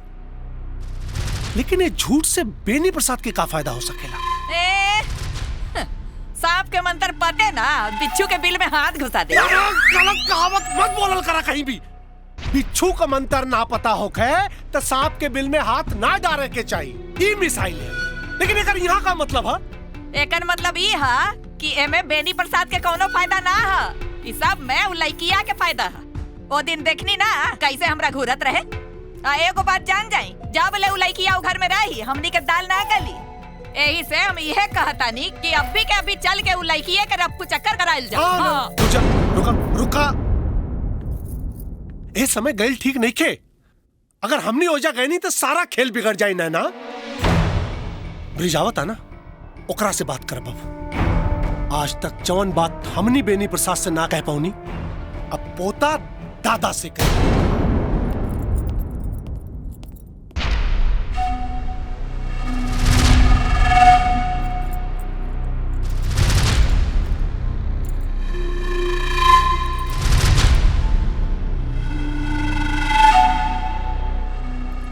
का बात है अंकल जी? आज रुआ शराब पिए तनी? हाँ बेटा, बात है कुछ ऐसा बा। का बात बा? हमके बताई। अंदर के बात बा बेटा, अंदर के बात बा। अंदर के बात बा? हाँ। बाकी का?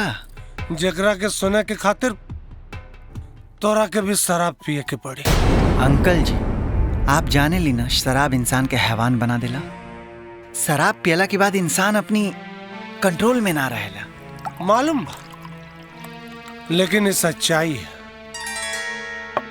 सच्चाई कि होश में ना हम कुछ कह पाई बेटा और न तू कुछ सुन पाई बा। बैठा बैठ।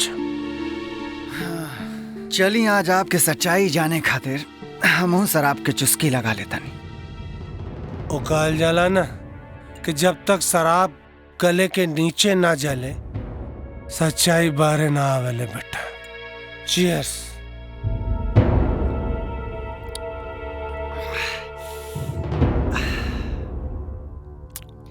बताएं सच्चाई। बेटा सच्चाई बा कि सपना मंगलिक नहीं खे। का सपना मंगली नहीं है?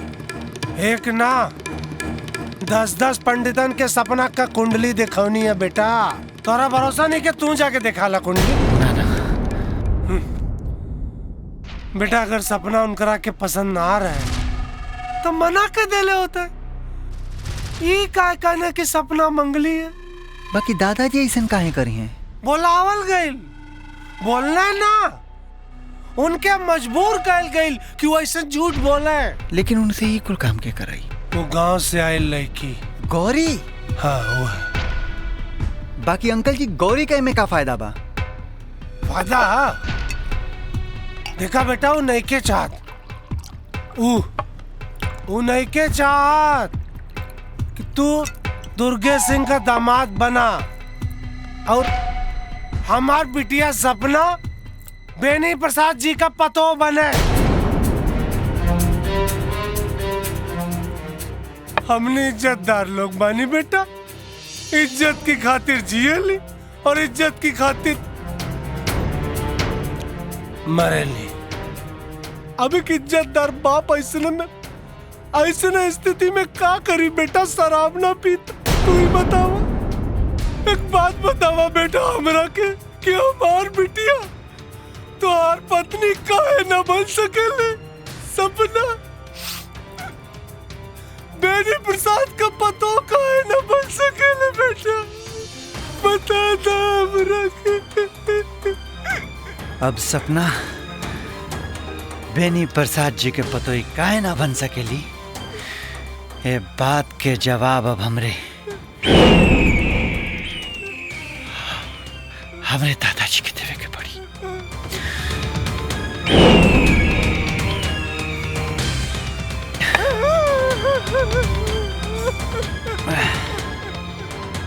रवा रोई मत, रवा रोई मत। दादाजी, दादाजी कहाँ बानी? ब्रिज, तू शराब पी के आइल बड़ा? हाँ हम शराब पी के आइल बा। और एक वजह जाना तड़ू किया, एक वजह तो आओ तुम। हम का कइले बानी? ज्यादा मासूम बने के कोशिश मत कर।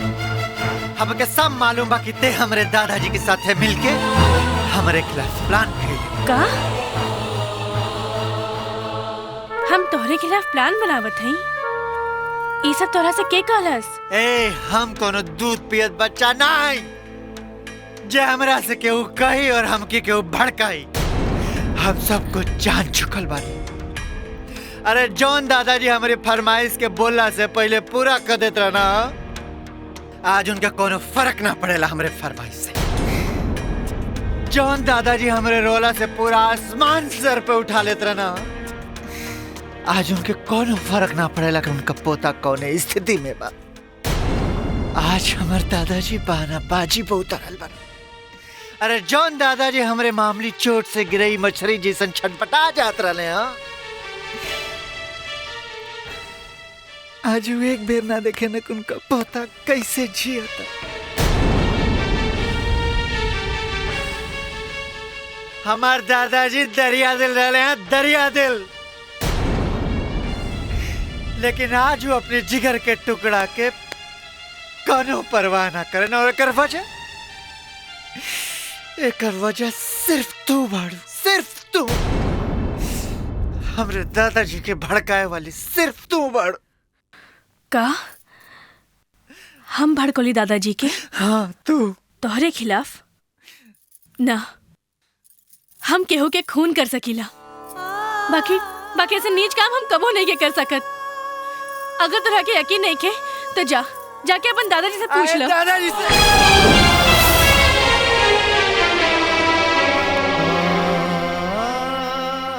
आप सच में बदल गए नहीं दादाजी, आप सच में बदल गए नहीं। आप हमारे पहले वाला दादाजी ना रही दादाजी,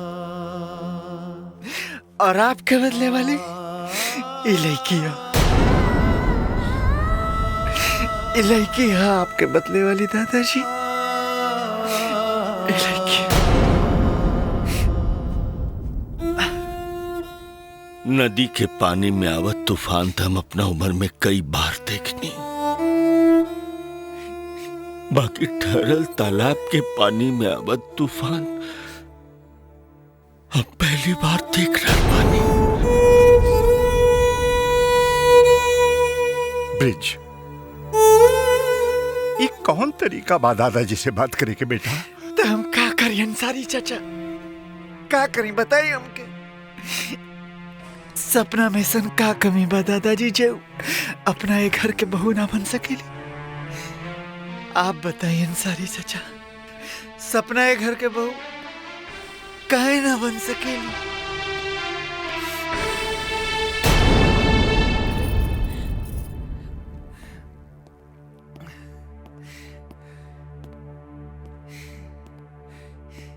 ए दादाजी के चमची, ते ही बताओ कि सपना में ऐसा का कमी बा, का कमी बचे एक घर के बहू ना बन सके, बहू ना बन सके। तू हमके दादाजी के चमची बोला, चाहे कितना भी कोस लो हमरा मंजूर बा, बाकी हम तो हर बर्बादी नहीं के देख सकत, नहीं के देख सकत।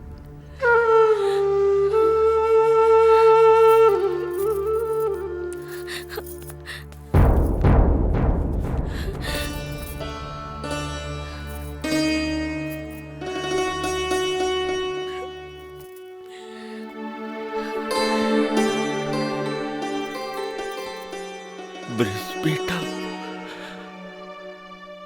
हम बदलन नहीं की तो और दादाजी बदलन नहीं कर।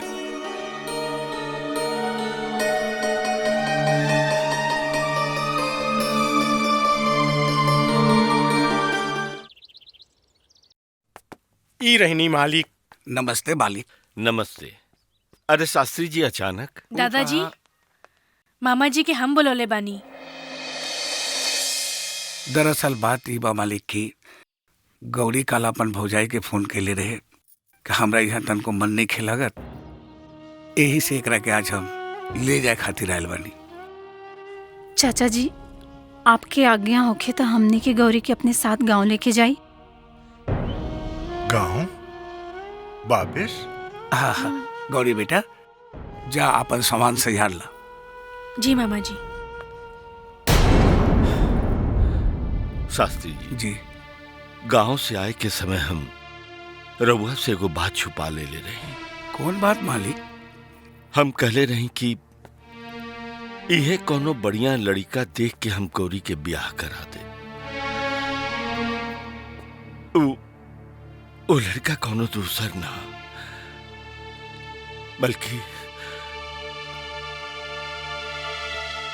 बल्कि हमार पोता ब्रिजा, और ये हमार हसरत बाकी गौरी घर के बहू बने। मालिक, अगर गौरी घर के बहू बन जाई तो ओकर तो भाग खुल जाई मालिक। सही बात बा बाबूजी, ऐसे बढ़ के खुशी के बात का हो सकेला जौन गौरी ई घर का बहू बन जाए। शास्त्री जी, हमार आपसे प्रार्थना बाकी गौरी कहीं चे रहती, ये रहती। चलिए मामा जी, हम तैयार बनी।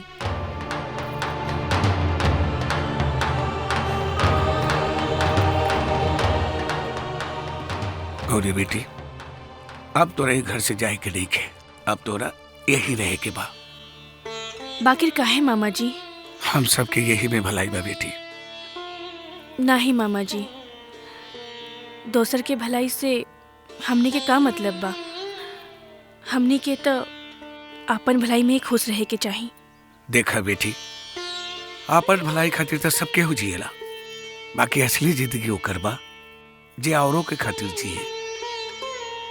आज तक हम तोहरा से कुछ मंगले देखी बेटी, बाकी आज एक विनती करतानी कि तू ये घर छोड़ के ना जाइए, मार जा बेटी। मामा जी, तू बोल देला, हम रुक जाता नहीं, ठीक बा? ए बेटा। का राम कटोरी के पति के देहांत हो गई? ओहो, अच्छा ठीक बा, हम बाके के भेज दे। हाँ बाके। जी मालिक। बाकी राम कटोरी के पति के देहांत हो गई। इता बहुत अच्छा भइल। मूर्ख कहीं के, ये अच्छा ना भइल, एकरा कहल जाला कि बहुत बुरा भइल। अच्छा अच्छा मालिक, बहुत बुरा भइल। तू एक काम कर, राम कटोरी के घरे शोक सभा में चल जा। शोक सभा में? हाँ। लेकिन मालिक, हम ता शादी में बहुत गइल बानी, बाकी शोक सभा में हम वहाँ जाके का बोलब मालिक? अरे बाके वहाँ जौन लोग बोली हैं तू हो उहे बोल दिया। अच्छा मालिक, ऐसन बात बा तो हम एक दिन में 25 शोक सभा देख सकीला मालिक। अच्छा अच्छा ठीक बा, जा अब तू जल्दी जा। राम राम। रामधनी के मरे के अफसोस तो हम हो गए बा, बाकी आदमी बड़ा कमीना रहे। कमीना रहे? हाँ, लोगन के कपड़ा बेच के दारू पी जात रहे। वैसे जौन भइल अच्छा भइल, एगो पापी धरती से कम भइल। अच्छा, शोक सभा में ई बोलल जाला। रामधनिया मर गई, हमार 5000 रुपया डूब गई। वो कैसे? अरे दवा खातिर लेहले रहे, बाद में पता चलल ऊ साला कोठा पे लुटा देहलस। अरे हमहू से 2000 रुपया ले ले बा। मरल तो मरल, हमरा 2000 रुपया लेके गइल। राम राम।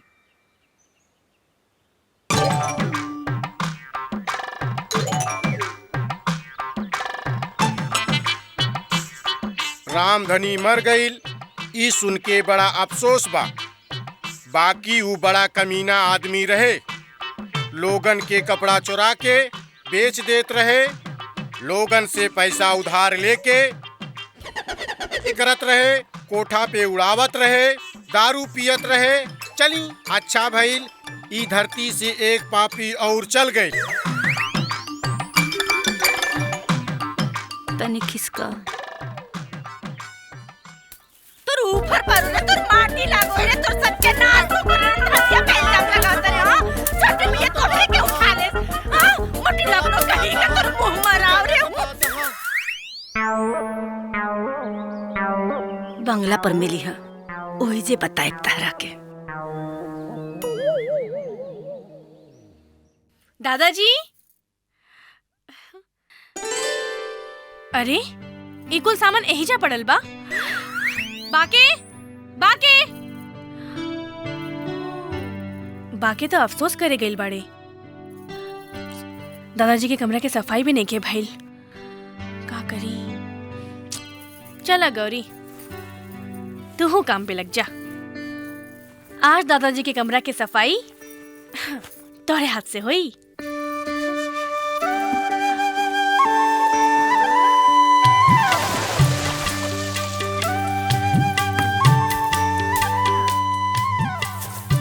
सैया जी दिलवा मांगे ले, गमछा बिछाई के।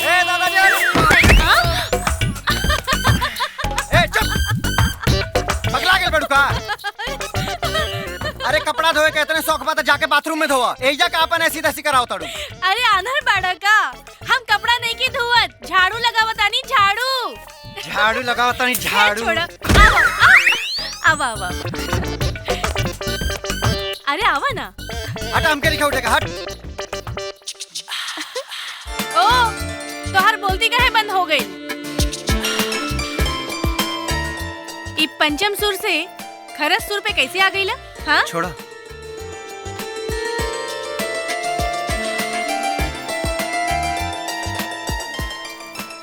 लड़की होके हमरा के शर्मा के चाही, बाकी शर्मा के तो ई चल गईले।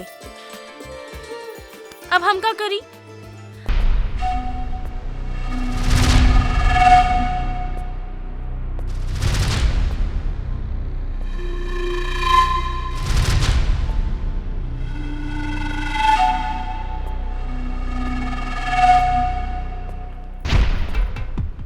ए जी, हमनी बिरिजवा के अतना भड़का के भेजनी तब अहियो ओकर दादाजी पे कुछो असर ना भइल जी। अब शक्ति सिंहवा के का जवाब दिहल जाए? तो चिंता मत कर, अंसारी चाचा के बुलौनी है। अंसारी चाचा के ऊ काहे खातिर? जौन काम ब्रिजवा से ना भइल ना, अब वो अंसारी चाचा करी है। दुर्गेश सिंह जी, आदाब। अंसारी चाचा, अंसारी चाचा। ऊ अइले हमरे घर, ई खुदा के कुदरत बा। कभी हम आपके, कभी अपना आप के देखिले। अरे नैना ही बा। हम जवन कहे के चाहत रहनी, वो अंसारी जी समझ गईले। का अंसारी जी? हाँ ठीक है ठीक है, अंसारी चाचा अब भीतर चले। ना ना ठीक बा ठीक बा। दुर्गेश सिंह जी बतावा, हमरा कौनो काम से बुलावले हैं आप? बताई ना। हाँ। बात दरअसल ये चाचा कि अब कैसे कहीं कि हमरा के बड़ा तकलीफ होले। रउआ ए उम्र में इतना काम करी ले। अरे बेनी प्रसाद कैसन कौन काम बा जौन रउआ ना करी ले? ऑफिस आप संभारी ले, फैक्ट्री आप संभारी ले, और ये काम ना है चाचा। बेनी प्रसाद अपना कपारे का बोझ उठा के आपके कंधा पे डाल देले बाड़े। कहा ना? हाँ जी। अरे साफ साफ बतावा, का कहे चाहता नहीं? आप एक बात बताइए चाचा, इतना काम कैला के बाद भी रउआ के का मिलल? का ना? हाँ जी। अरे हमार साथ दी, इतना रुपया बरसी कि दोनों हाथ से लुटाइब ना तब वो कम ना होई। का ना? हाँ जी। ये करे खातिर हमरा का करे के पड़ी? कुछ ना करे के पड़ी चाचा जी। बस सपना और ब्रिज का बियाह करा दी और बन जाए 500 करोड़ के प्रॉपर्टी में आधा का हिस्सेदार। का ना? हाँ जी। दुर्गेश सिंह, तू हमारी ईमान खरीदे चाहता रहा? बाकी एक बात कान खोल कर सुन लो, जौन मुसलमान के पास ईमान ना हो खला, ऊ मुसलमान ना होला। और अल्लाह के रसूल सल्लल्लाहु अलैहि वसल्लम फरमावले बाड़न कि जौन आदमी केहू के संगे मक्कारी करेला, बेईमानी करेला, केहू के अमानत में खयानत करेला, ओकरा खातिर जन्नत के दरवाजा हमेशा के लिए बंद हो जाला। ओकरा के जहन्नुम के आग में हमेशा जले के पड़ला। और याकूब अंसारी भूखल मर जाई, बाकी अपन दोस्त बेनी प्रसाद के संगे कब्बो गद्दारी ना करी। अच्छा खुदा हाफिज, खुदा हाफिज, खुदा हाफिज। बाप के पादे ना आवे, अब बेटा संखे बजावे। अरे लेकिन ये मिसाइल के यहाँ का मतलब बा? हाँ, अरे हुआ ना मतलब है पूछत नहीं। एजा 500 करोड़ के प्रॉपर्टी हाथ से निकल जात बा। अरे ऐसा कैसे निकल जाई? 500 करोड़ का प्रॉपर्टी? हमरा के कानून अच्छी तरह पता बा, और कानून के मुताबिक अगर कोनो लड़का कोनो लड़की के साथे असामाजिक संबंध बनावेला ना, तो इतना आसानी से वो रिश्ता ना टूटेला। और हमनी के पास ब्रिज और सपना के जवन असामाजिक फोटो बा, ओकरा के बेनी प्रसाद के दिखा के ओकरे सामाजिक हक के वो बुढ़ऊ से मांग कइल जाई, वो आज के आज। अरे कहाँ बाड़न ब्रिज कुमार के दादा श्री श्री बेनी प्रसाद जी? और उनका मोहतरम दोस्त अंसारी। अरे सामने आवा लोग। दुर्गेश सिंह, का बात बा इतना शोर मचावे के जरूरत का बा? अरे अभी तो सिर्फ शोर मचा था, अगर हमारा शर्त न मानल गई ना तो हंगामा खड़ा हो जाई। अबले तो बात सिर्फ हवेली में गूंजा था, कहीं ऐसा न हो कि सारा शहर सच्चाई जान जाए। सच्चाई? कैसन सच्चाई बे? अरे बाप रे बाप, यहाँ तो लोगन के खूब बढ़िया से एक्टिंग करे आवेला। अरे रहुआ लोगन के तो नौटंकी कंपनी में भर्ती हो जाएगी। क्या बकवास कर रहल बाड़ू? साफ साफ बतावा बात का बा। तो साफ साफ सुनी, हमनी ऐजा अपन हक मांगे आइल बानी। हक? कैसन हक? वाह, रहुआ हमनी के और हमारा बेटी के ऐजा बुलौले रही ना बियाह के बातचीत करे खातिर। हाँ कैले रही, बाकी बियाह तो ना भइल ना। तो हम कहाँ कहता नहीं, ठीक बा, दुनिया के नजर में बियाह ना भइल बा, बाकी राउर पोता हमार बेटी के साथे रोज रोज बियाह करत रहे, रोज रोज संबंध बनावत रहे। ऐसा संबंध जे कानूनों के नजर में गुनाह बा, चीटिंग बा, फ्रॉड बा। ऐसा इंसान के तो डोमेस्टिक एक्ट के तहत फंसावे के चाहिए। दुर्गेश सिंह, हमार पोता ब्रिज ऐसन गंदा हरकत ना कर सकेला, कबू ना कर सकेला। बिना सबूत के हम बात ना करी ले। बात मत करी, दिखाई ना। हाँ, ली देखी, पकड़ी, देखी कर तू अपना पोता के, ली देखी देखी।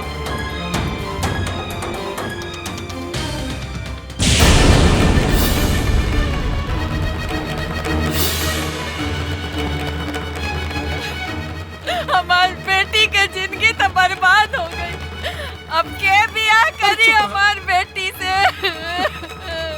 का हमार बेटी यूज एंड थ्रो वाला प्रोडक्ट बा कि यूज करनी या फेंक देनी? चुप हो जा। देखी, हमरा बेटी के ओकर हक दिया दी, नहीं तो बेनी प्रसाद जी बात कोर्ट तक जाई, और फिर ओकरा के गुजारा भत्ता और अपना जायदाद में से आधा हिस्सा देवे के बड़ी आपके। हाँ अंकल जी, अगर दादाजी रहुआ के अपन आधा जायदाद ना देहलन त रहुआ का करबा? ई सबूत लेके कोर्ट में जाई। अच्छा, ई सबूत के टक्कर देवे वाला सबूत हम रहुआ के दिखावतानी, जेकरा के देखले के बाद राउर आधा जायदाद तक का राउर बोलती बंद हो जाई। बाकी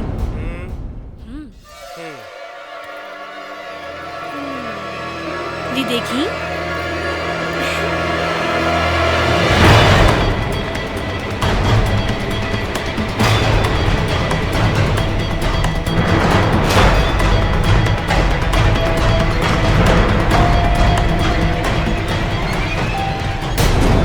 वैसे अंकल, राउर बेटी सपना ब्रिज से कबो प्यार करबे ना कई, वो तो सूरज सिंह से प्यार करेली। तू दोनों जने दादाजी की जायदाद हड़पे खातिर अपन बेटी के मोहरा बना के प्यार के ढोंग रचौले बानी। दुर्गेश सिंह, अब शराफत से जैवा की उठवा के फेंकवा दी। ए धोखेबाज, ते आपन छोकरिया के मोहरा बनाए के केहू दूसर के सामने परोसे ले, लाज नहीं ख्यावतों के। अब यहाँ से निकल बो के लाठी मंगवाई। अंसारी चाचा, हाँ 120 लाठी के तेल पियोले बानी। हाँ, कौन सी वाली लेके आई? अरे एगो लाठी हमका दे दा, बाकी लाठी इनके सिर पे बरसावा। हिसाब होई, बेनी प्रसाद एक एक जख्म का हिसाब होई। अब पहला फुर्सत में होई।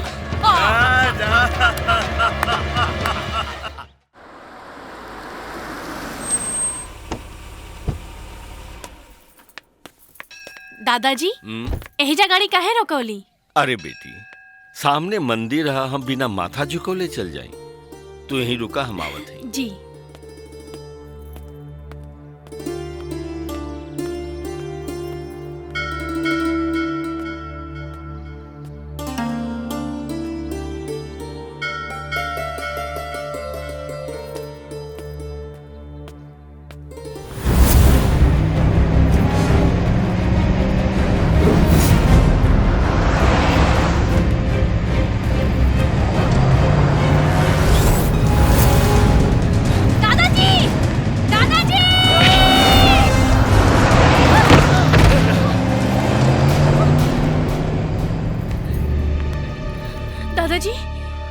बानी ना?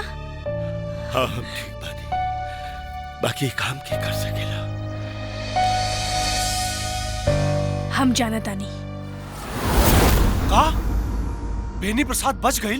अरे वो लड़की बिया ना गौरी, हाँ उहे उनका के बचा ले हला। अरे सो ब्रिज, हम तोहरा से ऐसन का कही जिसे तोहरा के यकीन हो जाए कि दादाजी पे हमला करावे वाला केहू और ना, सिर्फ और सिर्फ दुर्गेश सिंह बाटे। ब्रिज तू बस एक बार ओहिजा अचानक जाके देखो, तोहरा के सब पता चल जाई कि ओहिजा का हो रहल बा। अगर ये बात में तनको सच्चाई बा तो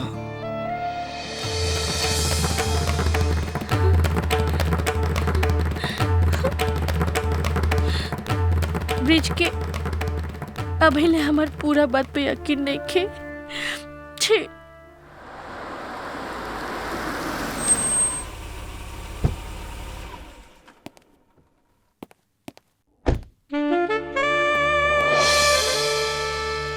अच्छा सुना, तू ना पीछे के दरवाजा से निकल जा। डैडी के एगो दोस्त आइल बड़न, प्लीज। ठीक बा।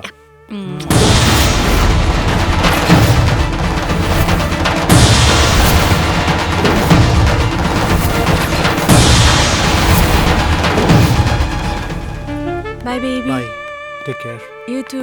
By love. Bye bye. By.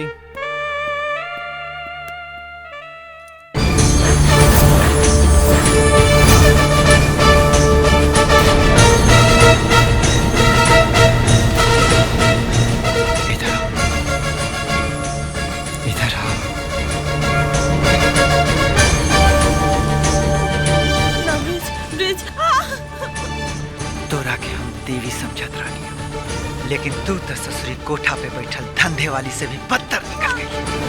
हाँ? एक बेटा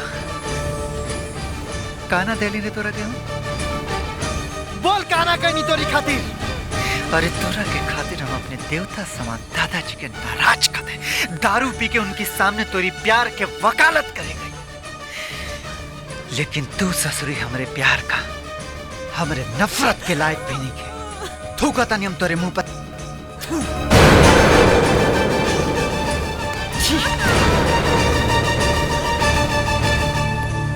ए गौरी, गौरी, गौरी, ए गौरी, गौरी, ए गौरी, गौरी। दादाजी, दादाजी गौरी कहाँ बाड़ी? गौरी अपना गाँव चल गई, हम ओकरा के भेज देनी। गाँव चल गई, बाकी कहाँ है? बेटा, इंसान के कुर्बानी जब नजरअंदाज कर दिया जाओ, वो इंसान की बहुत दुख होला। और शायद तोरा ये बात के एहसास नहीं खे। गौरी के ये हाल है, वो एकदम टूट गई रही, यही से हम ओकरा गांव भेज देनी।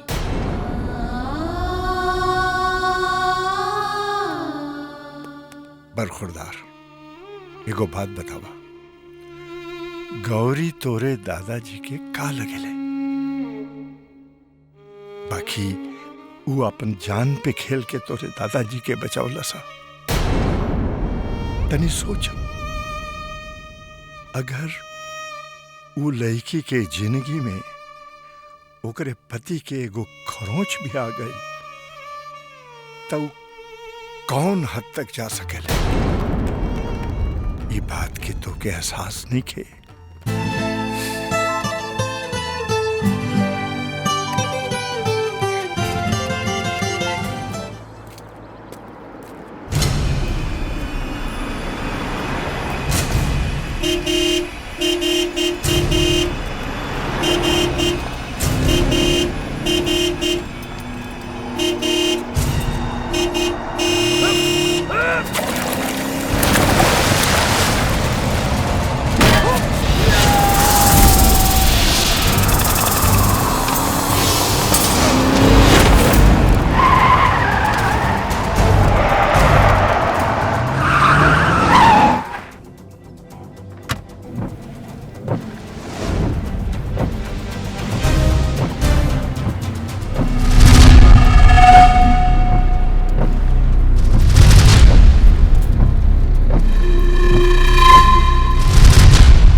बेटी के मुंह पे थूक के ते गौरी के गांव जा रहा पड़े। एक बात समझ ले बाबू कि ते यहाँ से जिंदा ना जा पाई। तोर लाश पार्सल करब अब, तोर लाश।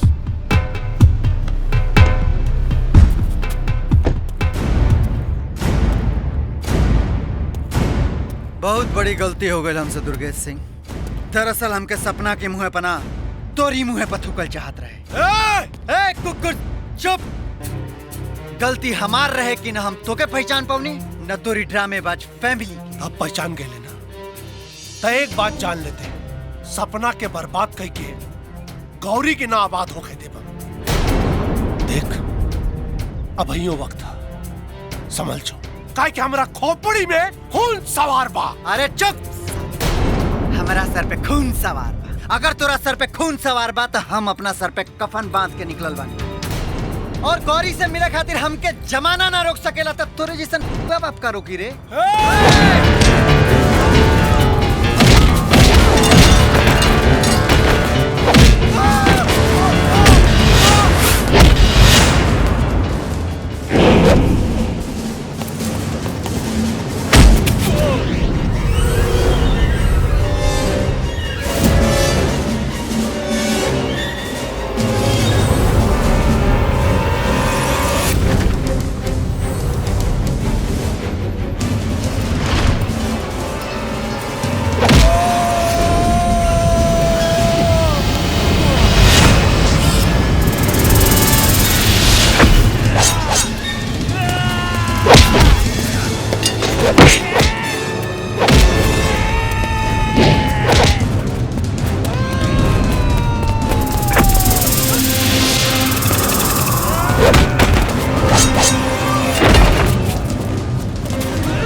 माफ कर दे, हमरा के माफ कर दे।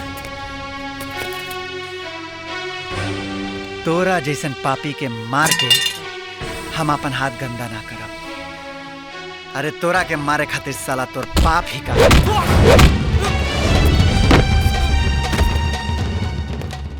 गौरी, ए गौरी, गौरी सुनो, का समझ के हमार घर छोड़ के चल अइलू? अरे तोहरे जगह अगर हम रहती तो हम उहे कैले रहती जवन तू कैलू है। अरे कितना बड़ा मूर्ख बानी हम, जौन सोना के पीतल और पीतल के सोना समझे के भूल करत रहनी। दादाजी तोहरा के कौने मकसद से लेके आइल ना, इहो ना समझ पाऊनी। कमाल के पसंद बा हमरे दादाजी के। वाह दादाजी वाह, का पसंद बा आपके। दादाजी के छोड़, तोहार का पसंद बा? ये आवाज कुछ सुनल सुनल लगा था। अरे गौरी तू यहाँ तू यहाँ बाड़ू तो फिर ऊ के ह? अरे देखात नहीं खे बका, हम भाभी हई। यार हमसे ही हमेशा रॉन्ग नंबर काहे लाग जाला यार। गड़बड़ रॉन्ग नंबर में नहीं, गड़बड़ तोहार नंबर दबौला में बा। तो ठीक कहा तड़ गौरी, आज हमके ये एहसास हो गइल कि हमारा के खाइल अब बुजुर्गन के कहल बाद में पता चलेला। एहसास हो गइल ना? हो गइल गौरी। जौना प्यार की तलाश में हम दर दर भटकत रहनी हमके ना मालूम रहला कि वो प्यार हमरा घर में बा। हम बेवकूफ सच्चा प्यार के पहचान ना पाले यार। अब फुटेज मत खा, ये बतावा अब का करे के बा? अरे करे के का बा? बुजुर्गन का आशीर्वाद लेवे के बा। बड़ बुजुर्गन के आशीर्वाद खातिर अब कहीं जाके जरूरत नहीं खे। ये आवाज भी कहीं सुनल लगा था। अच्छा, तब अपना दादाजी के आवाज भी तू नहीं खा पहचान सका। दादाजी? अरे जब तू दादाजी के भुला गईला तो हमके कैसे याद रख बाबर खुरदार। जिया जिया, मान गईली बुढ़ऊ तोरे दिमाग के। अब सही मायने में हुई गृह लक्ष्मी के प्रवेश।